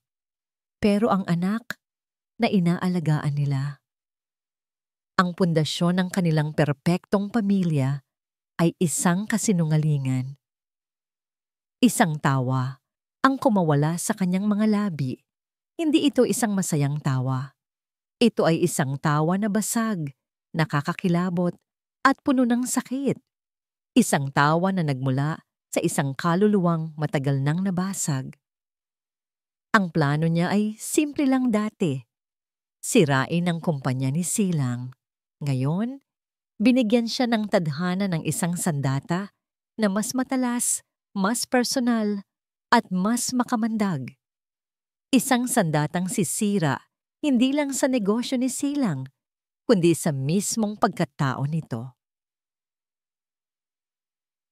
Ang hinala ni Silang ay isa ng obsesyon. Gabi-gabi, tinititigan niya ang lumang litrato ni Liwayway. Pagkatapos ay ang mga litrato ni Sinag sa internet. Ang mga mata. Palagi siyang bumabalik sa mga mata, hindi niya matanggap. Paano? Paanong ang babaeng itinulak niya sa bangin ay babalik bilang isang makapangyarihang anghel ng kamatayan? Sa sobrang desperasyon, kumuha siya ng isang pribadong investigador, isang taong may kaduda-dudang reputasyon, ngunit kilala sa pagiging epektibo. Ang utos niya, alamin ang lahat tungkol kay Sinag, ang tunay niyang pangalan, ang kanyang nakaraan, ang kanyang mga kahinaan. At sa gabing iyon, habang si Sinag ay abala sa pag-aaral ng bagong armas na hawak niya, ang plano ni Silang ay nagsisimula na ring gumalaw. Gabi. Ang pangunahing bodega at talyer ng Hiraya Couture ay abala. Ang mga mananahi at mga manggagawa ay naghahanda para sa nalalapit na paglulunsad ng kanilang pinakabagong koleksyon. Ang lugar ay puno ng mga mamahaling tela, mga makinang pantahi, at mga pangarap na tinatahi para maging katotohanan. Sa isang madilim na sulok sa labas ng bakod, dalawang lalaki ang nagmamasid.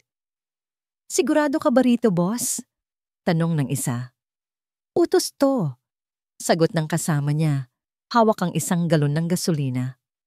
"Walang dapat makakita, walang dapat masaktan. Gawin niyo lang na mukhang aksidente."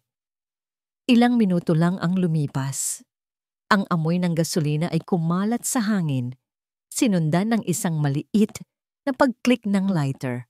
Isang maliit na apoy ang nagsimula sa isang tumpok ng mga basahan at sa isang iglap. Ito ay naging isang dambuhalang halimaw na apoy na mabilis na gumapang at nilamon ang buong gusali. Ang telepono ni Sinag ay tumunog sa gitna ng gabi. Isang tawag na gigising sa kanya sa isang bagong bangungot. Nang dumating siya sa lugar, ang Hiraya Couture ay isa ng malaking siga. Ang mga bumbero ay abala sa pag-apula ng apoy. Ngunit huli na ang lahat.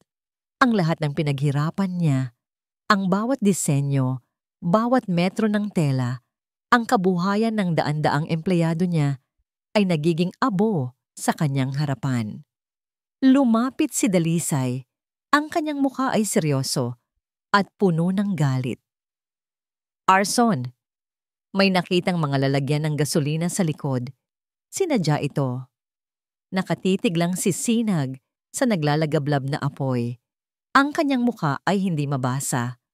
Walang galit, walang luha, tanging isang nakakakilabot na katahimikan. Sinag, ayos ka lang? Nag-aalalang tanong ni Dalisay. Inaasahan ni Dalisay na makikita niya itong masisiraan ng loob, na makikita niya itong matatalo.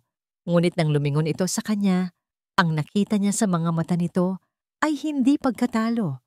Ito ay isang bagong antas ng determinasyon. Ang apoy sa kanyang harapan ay tila pumasok sa kanyang mga mata. Ginagawa itong mas nag-aalab. Akala niya, masisira niya ako sa pamamagitan nito? Sabi ni Sinag, ang kanyang boses ay kalmado, ngunit may panginginig dahil sa pinipigilang galit. Akala niya susuko ako kung susunugin niya ang mga ari-arian ko? Tumingin siya pabalik sa nasusunog na gusali. Ang hindi niya alam, ang lahat ng ito ay materyal lang. Ang tunay kong lakas ay hindi nakikita. Ito ay nararamdaman. Hinarap niyang muli si Dalisay. Isang malamig at determinadong nangiti ang dahan-dahang gumuhit sa kanyang mga labi. Ang nangiting iyon ay mas nakakatakot pa kaysa sa anumang sigaw o iyak. Sinimula na niya ang huling yugto ng digmaan, sabi ni Sinag.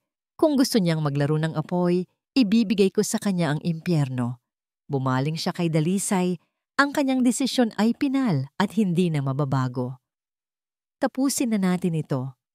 Ang amoy ng usok ay nanunuot pa rin sa mamahaling Amerikana ni silang pag-uwi nito, kinaumagahan, kahit ilang beses pa siyang magpabango. Nakita ito ni Marikit mula sa itaas ng hagdanan at isang malamig na takot ang gumapang sa kanyang likuran.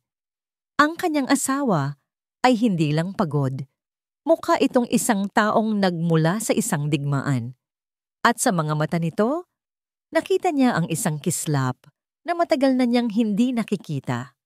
Ang parehong kislap noong gabing itinulak nila si Liwayway sa bangin. Isang kislap ng isang taong handang gawin ang lahat, gaano man ito kasama, para makuha ang gusto niya. Sa mga sumunod na araw, ang mansyon ay naging isang malamig na bilangguan. Si Sailang ay palaging wala, abala, sa pagharap sa mga investigador tungkol sa sunog, isang bagay na hayagang itinanggi niya, ngunit alam ni Marikit na kasinungalingan. At kapag nasa bahay ito, palagi itong lasing at iritable. Ang dating paglalambing ay napalitan ng mga sigaw. Ang mga halik ay naging marahas. Ang kanilang perpektong pamilya ay isa na lamang ilusyon na kahit siya ay hindi na kayang paniwalaan. Higit sa lahat, ang paraan ng pagtingin ni Silang sa kanya ay nagbago. May hinala, may pagbabanta, na para bang alam nitong mayroon siyang itinatago. Ang bawat pag-iyak ng kanilang anak ay tila nagiging dahilan ng pagkunot ng noo ni Silang, na parang isang paalala ng isang bagay na hindi nito matukoy. Naramdaman ni Marikit na ang mga pader ay papalapit sa kanya. Si Silang ay isang bombang malapit ng sumabog. at natatakot siyang kapag nangyari iyon, sila ng kanyang anak ang madadamay. Kailangan niyang tumakas. Isang hapon, habang si Silang ay nasa isang meeting, muli niyang tinawagan si Leo Valdez, ang tunay na ama ng kanyang anak. Nagkita sila sa isang maliit at hindi kilalang coffee shop sa kabilang dapit ng syudad. "Ano na namang kailangan mo, Marikit?" Bungad ni Leo, hindi man lang umupo. Ang dating kumpiyansa nito bilang isang executive ay napalitan ng takot. Halatang gusto na nitong umalis agad. "Leo, pakiusap." Pagmamakaawa ni Marikit, ang kanyang boses ay nanginginig. "Kailangan nating umalis. Nagiging delikado si Silang. Hindi na siya ang taong kilala natin. Kailangan nating ilayo ang anak natin." Isang mapait na tawa ang kumawala kay Leo. "Anak natin?" "Marikit, malinaw ang usapan natin noon pa. Ang batang yan ay sayo. Ginamit mo ko para lang makasiguro na may maipapakita ka kay Silang. Huwag mo kong idamay sa gulo mo. Pero ama ka niya. At ikaw ang nagdesisyon na itago yon sa lahat." Ganti ni Leo. Ang kanyang takot ay unti-unting napapalitan ng galit. "Masaya na ako sa bago kong buhay. Huwag mo itong sirain. Kalimutan mo nang nagkakilala tayo."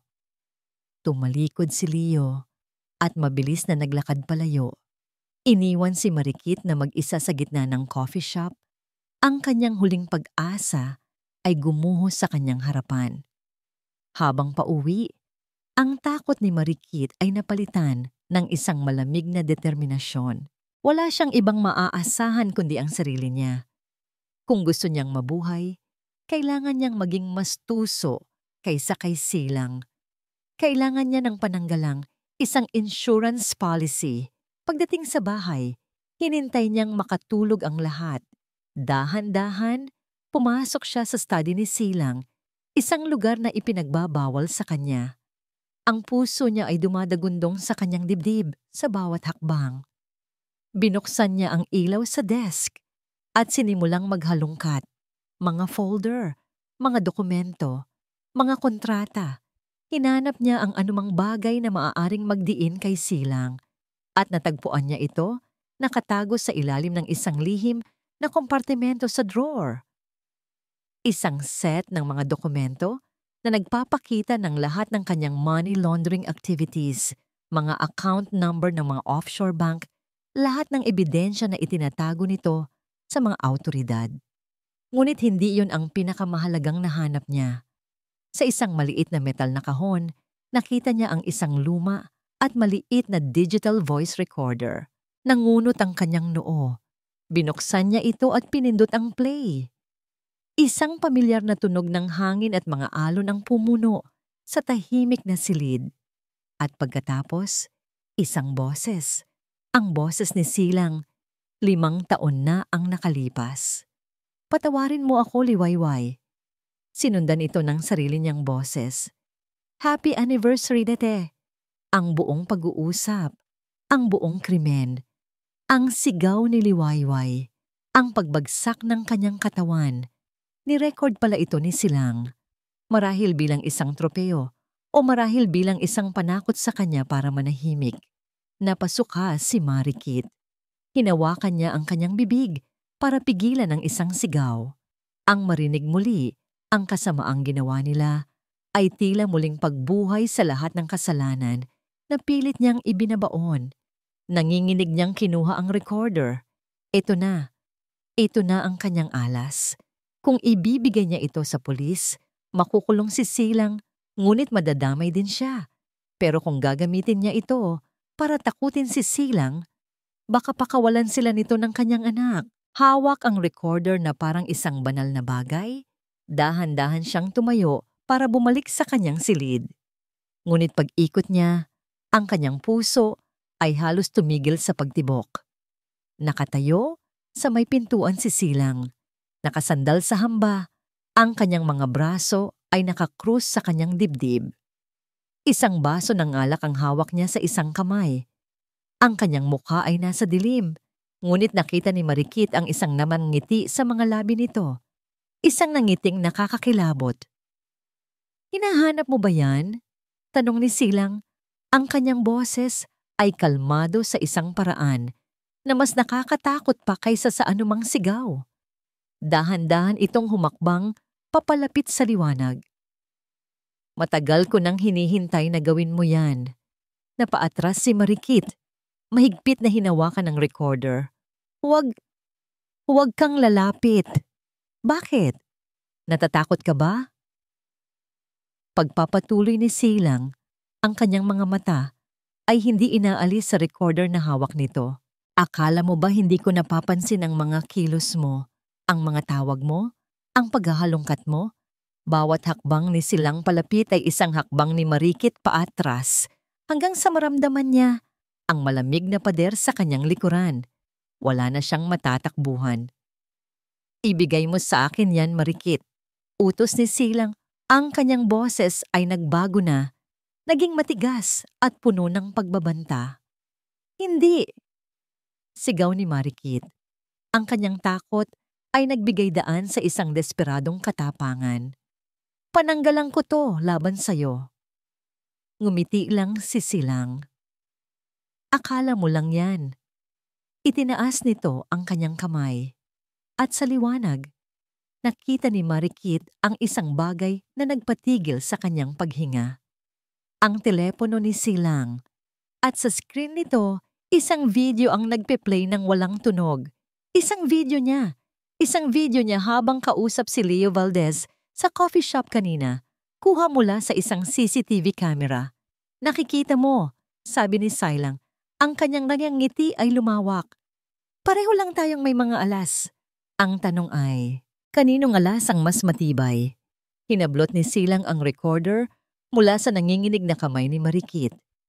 Itinulak niya ito ng malakas, dahilan para bumagsak ito sa sahig. Tumayo si Silang sa kanyang harapan. Tinitingnan siya na parang isang basahan. "Makinig ka sa akin, Marikit," sabi nito. Ang kanyang boses ay isang mapanganib na bulong. "Mula ngayon, isa kang bilanggo sa sarili mong pamamahay. Subukan mong tumakas. Subukan mong tumawag ng tulong. At ipapakita ko sa buong mundo kung sino ang tunay na ama ng tagapagmana ko. At pagkatapos, sisiguraduhin kong pareho kayong magiging abo." Isang hikbi ang kumawala kay Marikit habang tinitingnan niya ang lalaking minsan niyang inakalang mahal niya, na ngayon ay isa ng halimaw. Ang kanyang huling desperadong galaw ay nabigo. Ang gabi ay muling bumagsak sa lungsod ng Tala, ngunit sa penthouse ni Sinag, ang dilim ay mas mabigat, mas nakakabingi. Ang impormasyong hawak niya ay sapat na para wasakin ang pundasyon ng buhay ni Silang Manalo. Ang kailangan na lang ay ang tamang tiyempo. "Kapag inilabas natin ito sa susunod na shareholders meeting," sabi ni Sinag, ang kanyang boses ay kalmado habang nakaturo sa mga dokumento sa mesa. "Hindi ilang siya mawawalan ng kumpanya. Mawawalan din siya ng dangal. Iiwan siya ng lahat ng kasosyo niya." Tumango si Dalisay, ngunit may bakas ng pag-aalala sa kanyang mga mata. "Mag-ingat ka pa rin, Sinag." Desperado na si Silang. Ang isang taong wala nang mawawala ay mas delikado. Ano pa ba ang kaya niyang gawin? May kumpiyansang tanong ni Sinag. "Hawak na natin ang lahat ng alas." Biglang tumunog ang telepono ni Dalisay. Isang unregistered number. Sinagot niya ito, nakikinig ng mabuti. "Sige, papunta na ako." "Ano yon?" tanong ni Sinag. "Isang tip.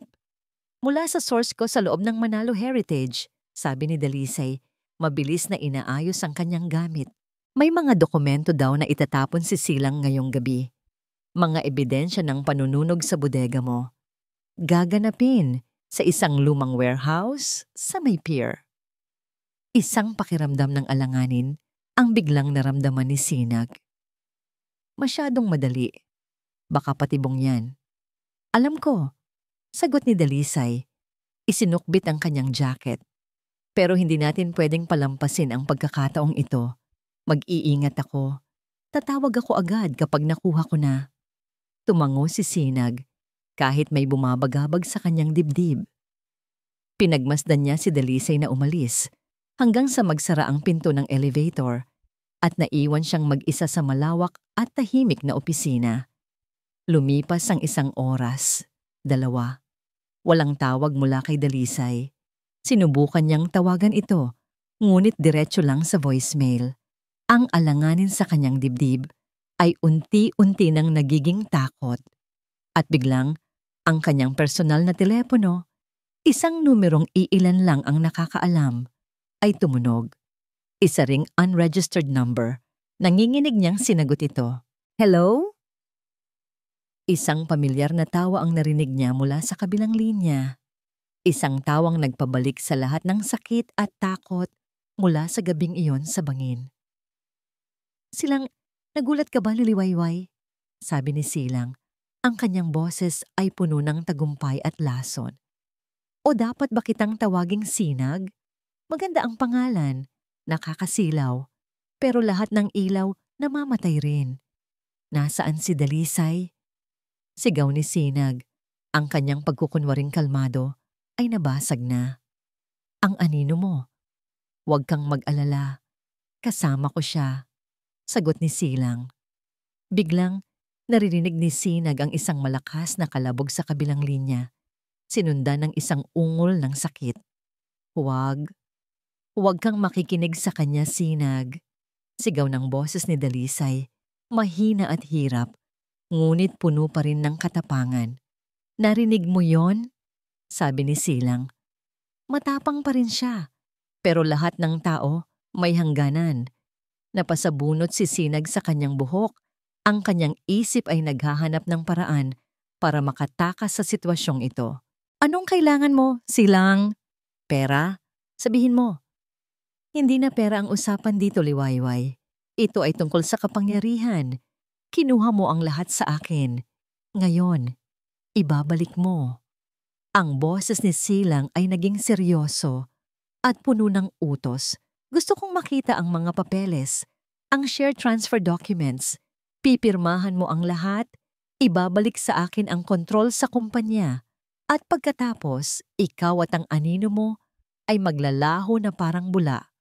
Kung hindi, isang panibagong ungol ng sakit ang narinig ni Sinag. Ipapadala ko siya sa'yo. Piraso. Bawat piraso. Napaluhod si Sinag. Ang telepono ay halos mabitawan na niya. Ang kanyang plano. Ang kanyang pinaghirapang paghihiganti. Ang kanyang kumpiyansa. Lahat ay gumuho sa isang iglap. Ang digmaang akala niya ay nananalo, na siya ay biglang nagbago. Hindi na ito tungkol sa negosyo. Isa na itong hostage crisis at ang buhay ng nag-iisang taong nagmalasakit sa kanya ang nakataya. Pakiusap, Silang. Huwag mo siyang sasaktan. Pagmamakaawan niya, ang boses ng makapangyarihang si Sinag ay napalitan ng basag na boses ng biktimang si Liwayway. Bukas ng umaga, hintayin mo ang tawag ko para sa mga detalye. At huwag na huwag kang magkakamaling tumawag ng pulis, sabi ni Silang bago patayin ang linya. Isang nakakabinging katahimikan ang pumuno sa silid. Ibinalibag ni Sinag ang kanyang telepono sa pader. Sumigaw siya, isang sigaw na puno ng galit, takot at pagsisisi. Kasalanan niya ito. Masyado siyang naging kampante. Minaliit niya ang kayang gawin ng isang desperadong halimaw. Ang kanyang paghihiganti ay naglagay ng target sa likod ni Dalisay. Naglakad siya patungo sa bintana, tinitingnan ang mga ilaw ng syudad na dati simbolo ng kanyang kapangyarihan. Ngayon, ang mga ito ay tila mga matang nanghuhusga sa kanyang kabiguan. Sa kauna-unahang pagkakataon, simula nang bumalik siya, naramdaman niyang muli ang naramdaman ni Liwayway sa bangin na yon. Walang magawa, walang matakbuhan, at lubos na nag-iisa. Napaupo siya sa isang silya sa gitna ng dilim, ang kanyang mga balikat ay gumuho sa bigat ng pagkatalo. lahat ay nawala. O halos lahat. Dahan-dahan niyang itinaas ang kanyang ulo. Ang kanyang mga mata, na puno ng luha, ay napako sa isang bagay sa kanyang mesa. Ang mga share transfer documents na hinihingi ni Silang. Pagkatapos, ang kanyang tingin ay gumala sa isang bagay na nakatago sa ilalim ng kanyang desk. Isang burner phone. Isang teleponong ginagamit niya para sa mga tawag na hindi pwedeng matrace. Isang ideya, isang desperado at delikadong ideya ang nabuo sa kanyang isipan. Mayroon pang isang tao na bilanggo rin ni Silang. Isang taong puno rin ng takot at galit. Ang kaaway ng kanyang kaaway. Nanginginig niyang kinuha ang burner phone. Hinanap niya ang numerong nakuha ni Dalisay mula sa mga personal na gamit ni Marikit. Pinindot niya ang call button. Ang puso niya ay dumadagundong. Isang ring. 2. Sino to? Sagot ng isang nanginginig na boses. Ang boses ni Marikit. Huminga ng malalim si Sinag. Pinipiga ang lahat ng natitirang lakas sa kanyang katawan. Mayroon akong alok para sa'yo, Marikit. Ang hangin sa pier ay malamig at may dalang amoy ng alat at kalawang. Ito ang lugar na pinili ni Silang. Isang abandonadong warehouse na tila isang dambuhalang kalansay sa ilalim ng maputlang liwanag ng buwan. Perpektong lugar para sa isang katapusan. Hawak ni Sinag ang isang itim na briefcase, ang kanyang mga daliri ay mahigpit na nakakapit dito. Sa loob, naroon ang mga dokumentong pipirmahan niya, ang simbolo ng kanyang pagsuko. Ngunit ang briefcase ay isa lamang props sa mas malaking dula na isinulat niya sa loob lamang ng ilang oras.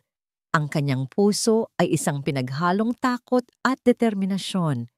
Ang planong ito ay delikado, isang maling galaw, at lahat sila ay maaaring hindi na makalabas ng buhay. Marikit, kailangan kong pagkatiwalaan mo kung ako. Sabi niya sa kabilang linya kanina. Ang kanyang boses ay kalmado, ngunit may bigat ng awtoridad. Bakit ko gagawin yon? Sinira mo ang buhay namin. Sagot ni Marikit, ang boses ay basag sa galit at pagiyak. Dahil ang lalaking sumira sa buhay ko ay ang parehong lalaking sisira sa buhay mo at ng anak mo. Giit ni Sinag, ang bawat salita ay tila isang patalim. Bilanggo ka niya ngayon, pero kapag nakuha na niya ang gusto niya sa akin, sa tingin mo ba ay hahayaan ka pa niyang mabuhay, dala ang mga sikreto niya? Pili ka, Marikit. Maging biktima habang buhay o tulungan mo ako at bibigyan kita ng pagkakataong makatakas kasama ang anak mo. Isang mahabang katahimikan. Ang tunog lamang ng humihikbing si Marikit ang maririnig. At pagkatapos, isang halos pabulong na sagot. Ang huling hininga ng isang taong nalulunod. Ano ang kailangan kong gawin? Ngayon, habang naglalakad si Sinag patungo sa malaking metal na pinto ng warehouse, umaasa na lang siya na tutuparin ni Marikit ang kanyang bahagi. Sa usapan, bumukas ang pinto. Si Silang ang nasa bungad, isang ngiting tagumpay ang nakapaskil sa kanyang mukha. Sa likod niya, 2 malalaking lalaki ang nakabantay. Ang loob ng warehouse ay halos walang laman, maliban sa ilang mga kahon at isang silyang nakapagitna. Sa silyang iyon, nakaupo si Dalisay, Puvong Anggay. Dalisay. Ang bawat paghinga ni Dalisay ay may kasamang matinding sakit. Ang kanyang muka ay puno ng pasa at ang kanyang labi ay may tuyong dugo. Nakatali ang kanyang mga kamay sa likod ng silya, ngunit ang kanyang mga mata ay nanatiling matalas, nagmamasid sa bawat galaw sa paligid.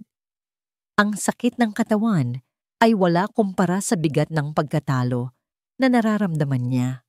Nabigo siyang protektahan si Sinag, nahulog siya sa isang simpleng patibong. Ngunit nang bumukas ang pinto at pumasok si Sinag, ang pagkatalo ay napalitan ng takot. Hindi para sa sarili niya, kundi para sa kanya. Nakita niya ang briefcase na dala nito At alam niya kung ano ang ibig sabihin noon. Susuko siya para iligtas siya. Huwag sinag.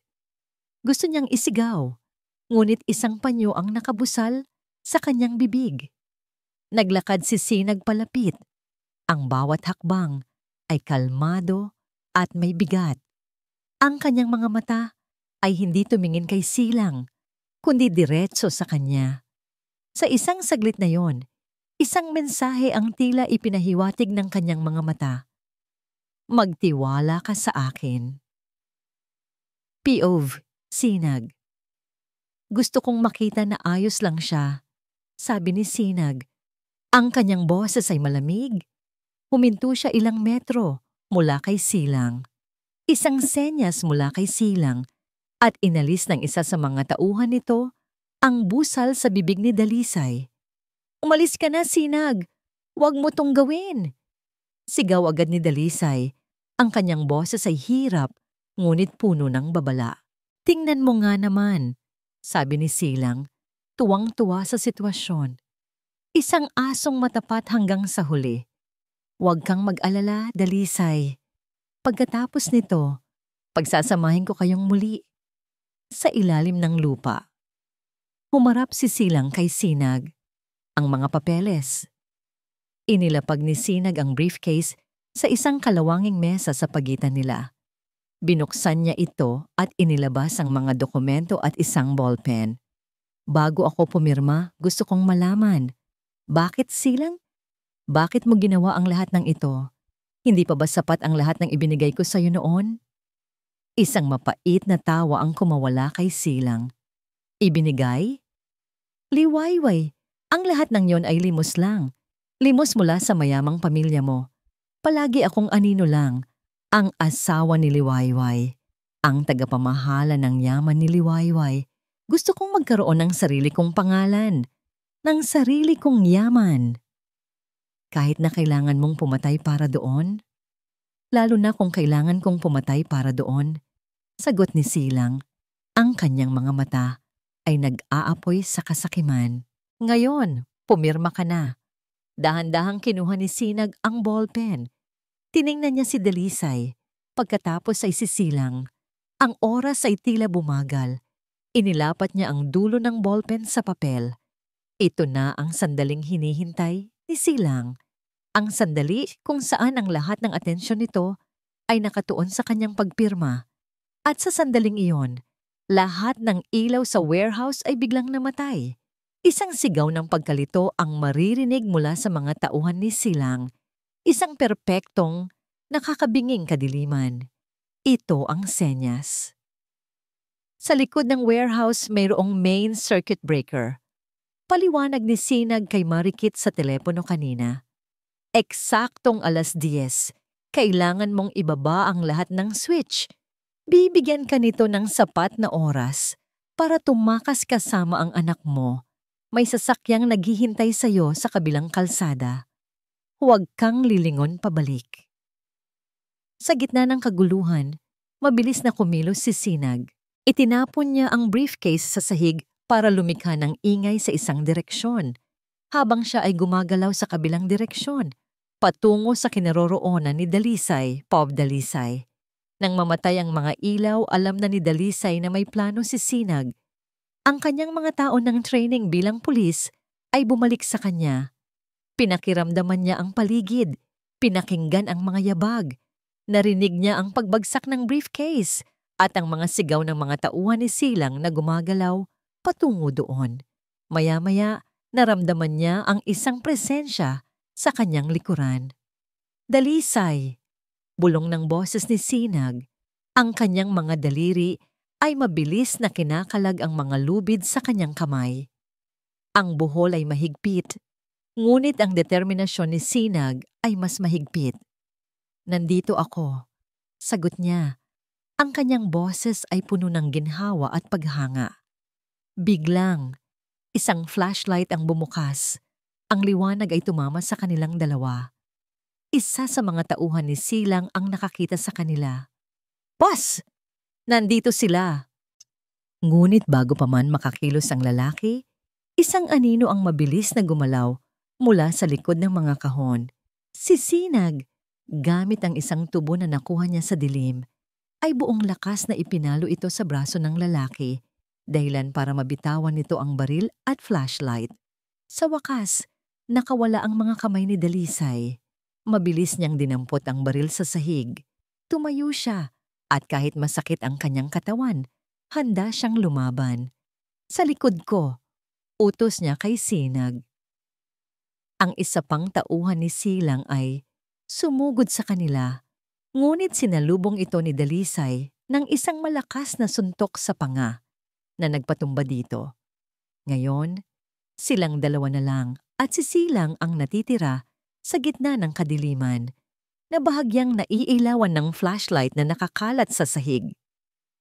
"Mga traidor!" Sigaw ni Silang, ang kanyang boses ay umalingaw-ngaw, puno ng galit ng isang taong naisahan. "Akala niyo ba matatatakasan niyo ako?" Mula sa dilim, lumabas si Silang, ngunit hindi siya nag-iisa. Ang kanyang braso ay nakapulupot sa leeg ng isang taong hindi nila inaasahan, si Marikit. Nanginginig at umiiyak. Nahuli siya. "Isang maling galaw, Dalisay," sabi ni Silang, idiniin ang isang maliit na patalim sa leeg ni Marikit. "At mamamatay ang pinsan mo." Ulit. Natigilan sina Sinag at Dalisay.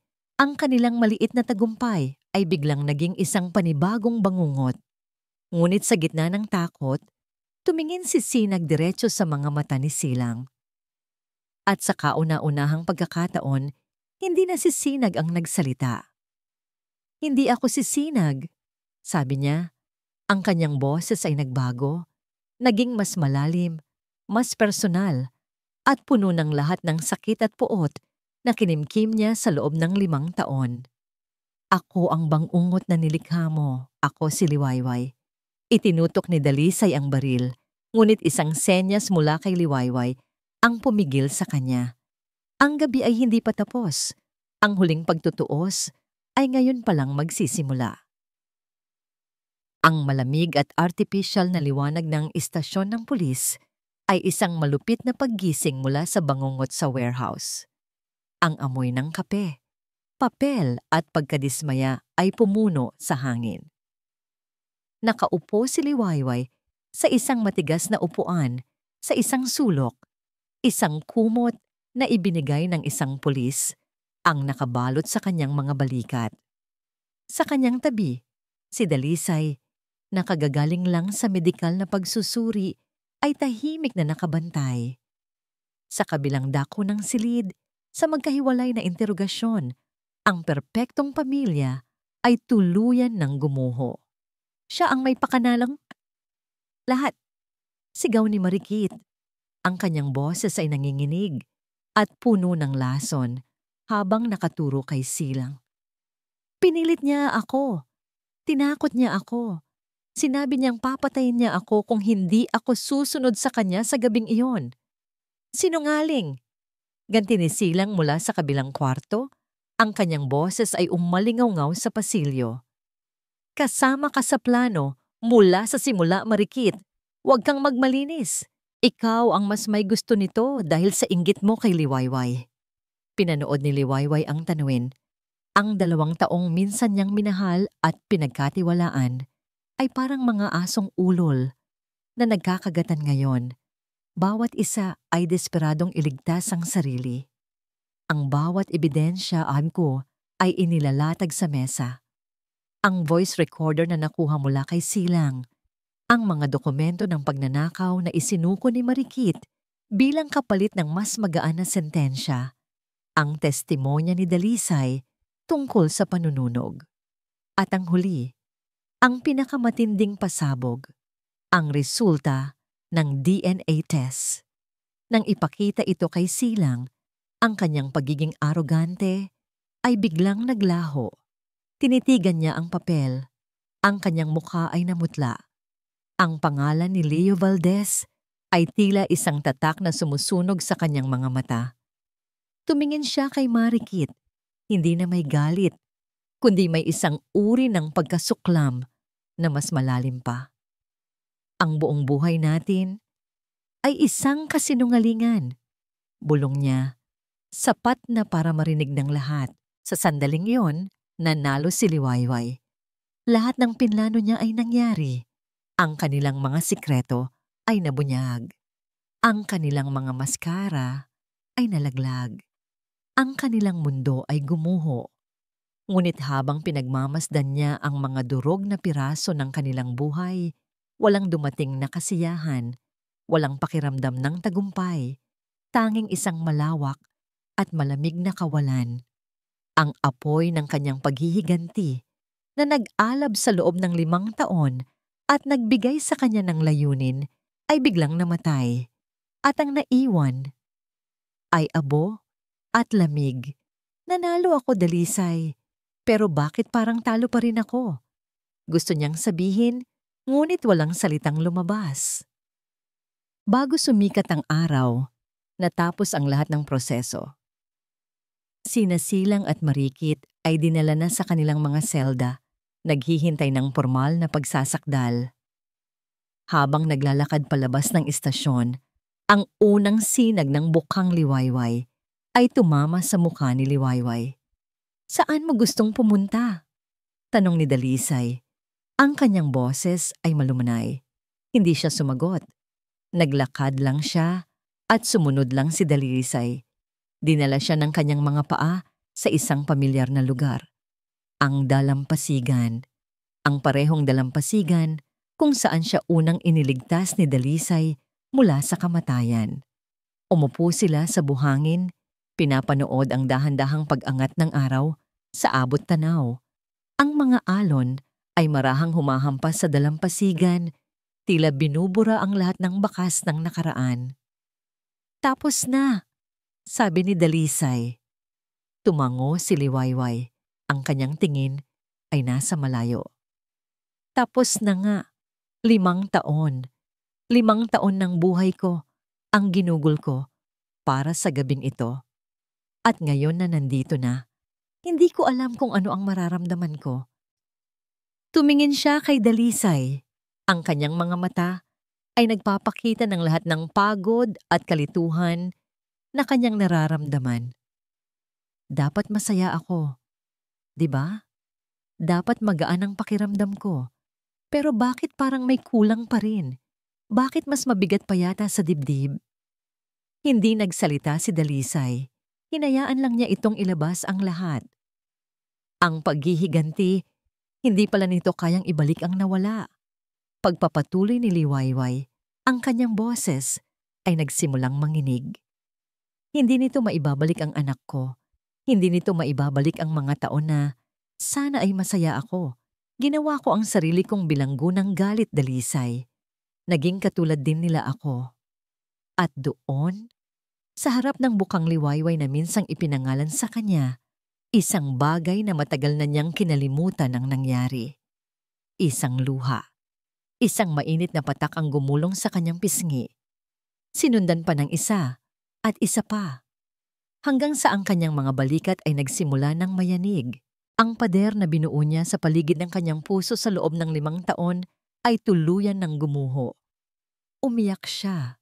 Umiyak siya para sa kanyang nawalang anak. Umiyak siya para sa Liwayway na pinatay nila. Umiyak siya para sa sinag na kinailangan niyang likhain para mabuhay. At umiyak siya dahil sa wakas, tapos na ang laban. Hindi siya nagsalita. Hindi rin siya niyakap ni Dalisay. Umupo lang ito sa kanyang tabi. Isang tahimik at matatag na presensya. Isang sandalan na hindi nanghihimasok, hinahayaan lang siyang ilabas ang lahat ng sakit na matagal na niyang kinimkim. Nang ang kanyang pag-iyak ay humupa na at napalitan ng mga hikbi. Naramdaman niya ang isang bahagyang kagaanan.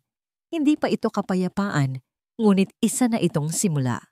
Biglang tumunog ang telepono ni Dalisay. Nag-atubili itong sagutin. Ngunit sa huli ay kinuha rin niya ito. Hello? Opo. Ako nga po. Ano po? Ngayon na? Ang ekspresyon sa mukha ni Dalisay ay nagbago. May pag-aalala. May habag.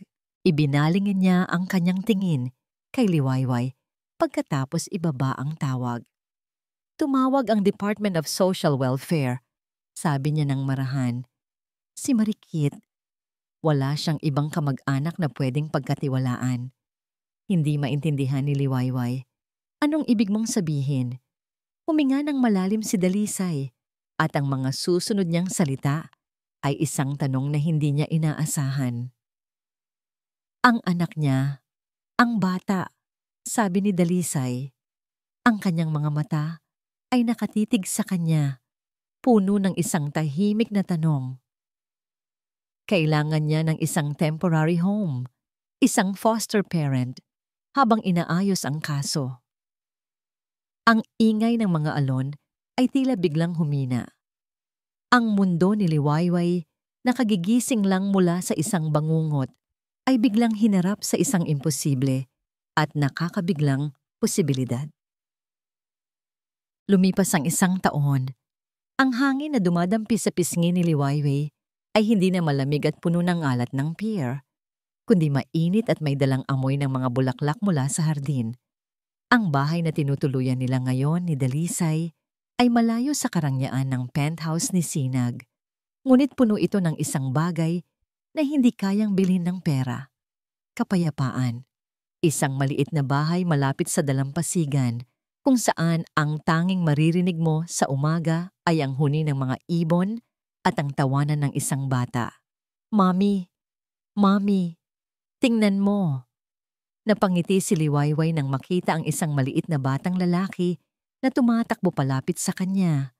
Hawak ang isang isdang bituin na napulot nito sa buhanginan.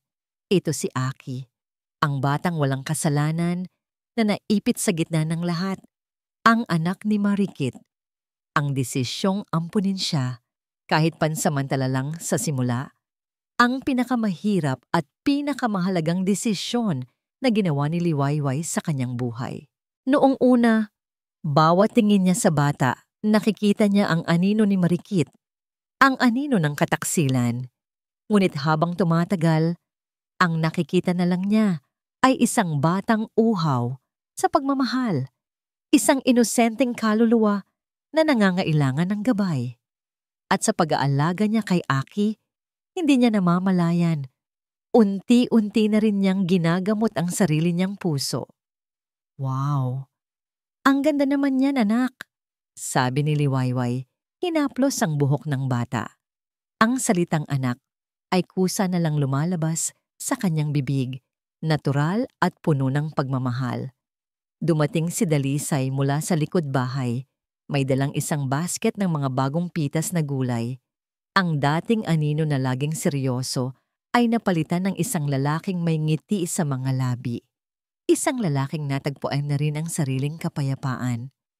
Mukhang may mangingisda na tayo sa pamilya, biro niya. Ginulo ang buhok ni Aki. Ang buhay nila ay simple. Si Silang at Marikit ay parehong nahatulan ng habambuhay na pagkakakulong. Ibinenta na ni Liwayway ang Hiraya Couture. Ang pangalang Sinag ay isa na lamang alaala ng isang madilim na kabanata.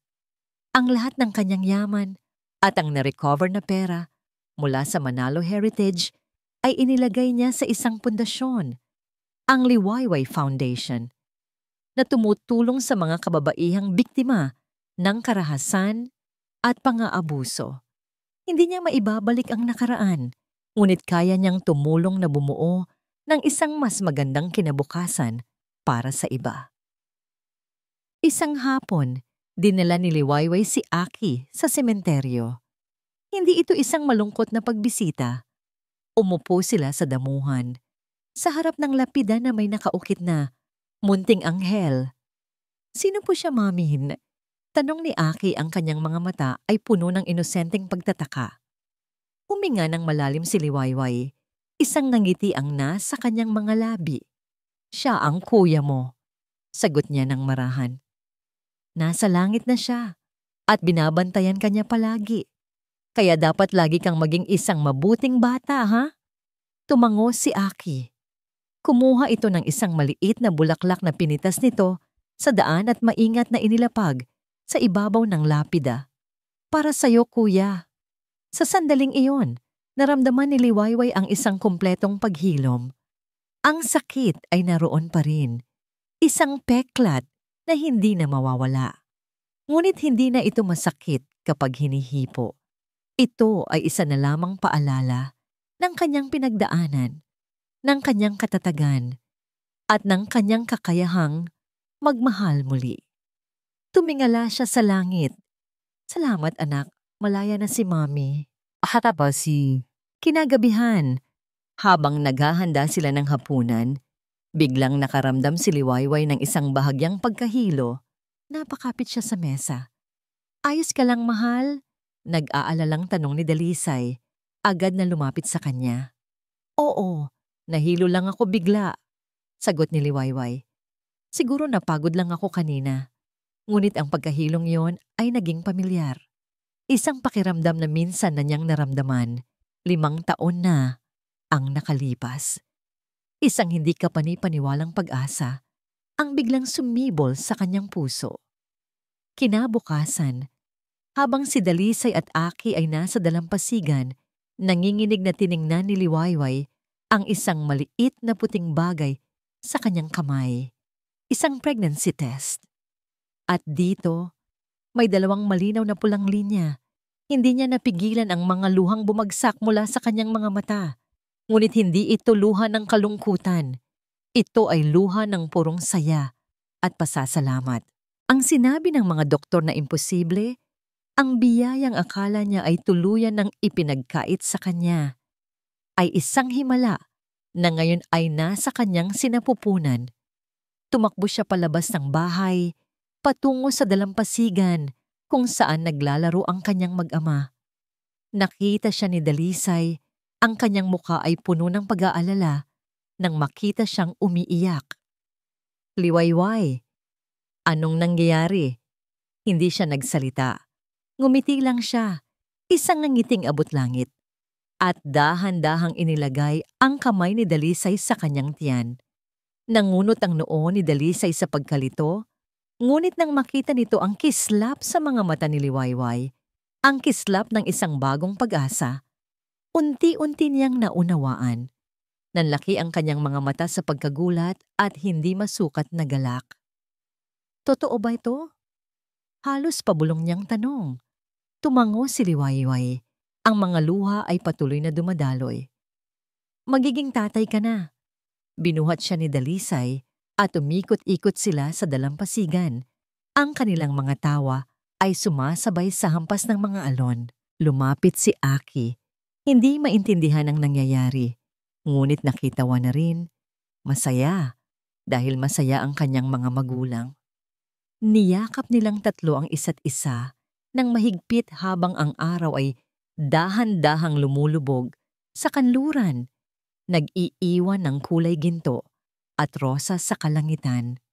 Ang paghihiganti ay nagbigay sa kanya ng hustisya, ngunit ang pagpapatawad sa kanyang sarili, sa nakaraan, at ang pagtanggap sa isang bagong pag-ibig ang nagbigay sa kanya ng tunay na kaligayahan. Ito ang kanyang bagong simula. Ito ang kanyang bagong Liwayway. At dito po nagtatapos ang makulay at mapusok na kwento ni Liwayway. Mula sa kaibuturan ng aking puso, isang taos-pusong pasasalamat sa inyong lahat, mga minamahal naming tagapakinig. Salamat sa pagsama ninyo sa bawat kabanata, sa bawat pagpatak ng luha, at sa bawat pagtibok ng puso. Habang isinusulat ko ang kwentong ito, kasama ninyo akong naglakbay sa dilim at liwanag. Naramdaman ko ang bigat sa dibdib ni Liwayway, ang tahimik na lakas ni Dalisay, at maging ang laso ng galit na unti-unting kumain sa pagkatao ni Nasilang at Marikit. Ang kanilang paglalakbay ay naging paglalakbay na rin nating lahat. Higit sa lahat, ang kwentong ito ay isang paalala na ang paghihiganti ay maaaring magbigay ng panandaliang katarungan, ngunit ang tunay na kapayapaan ay matatagpuan lamang sa pagpapatawad sa iba, at higit sa lahat, pagpapatawad sa ating mga sarili. Ito ay isang patunay na gaano man kadilim ang gabi, palaging may pag-asang dala ang isang bagong umaga. Ang bawat isa sa atin, anuman ang pinagdaanan, ay may karapatan sa isang bagong liwayway. Ngayon, nais ko namang marinig ang inyong saloobin. Aling bahagi ng kwento ang pinakatumatak sa inyong puso? Ano ang pinakamahalagang aral na inyong natutunan? Ibahagi niyo po sa amin sa comment section sa ibaba. Ang inyong mga boses at kwento ay mahalaga rin sa amin. Hanggang sa ating muling pagkikita sa susunod na paglalakbay ng puso, naway baunin ninyo ang inspirasyon at pag-asa mula sa kwentong ito. Ang inyong kaibigan at kwentista, Kwentong Puso TV.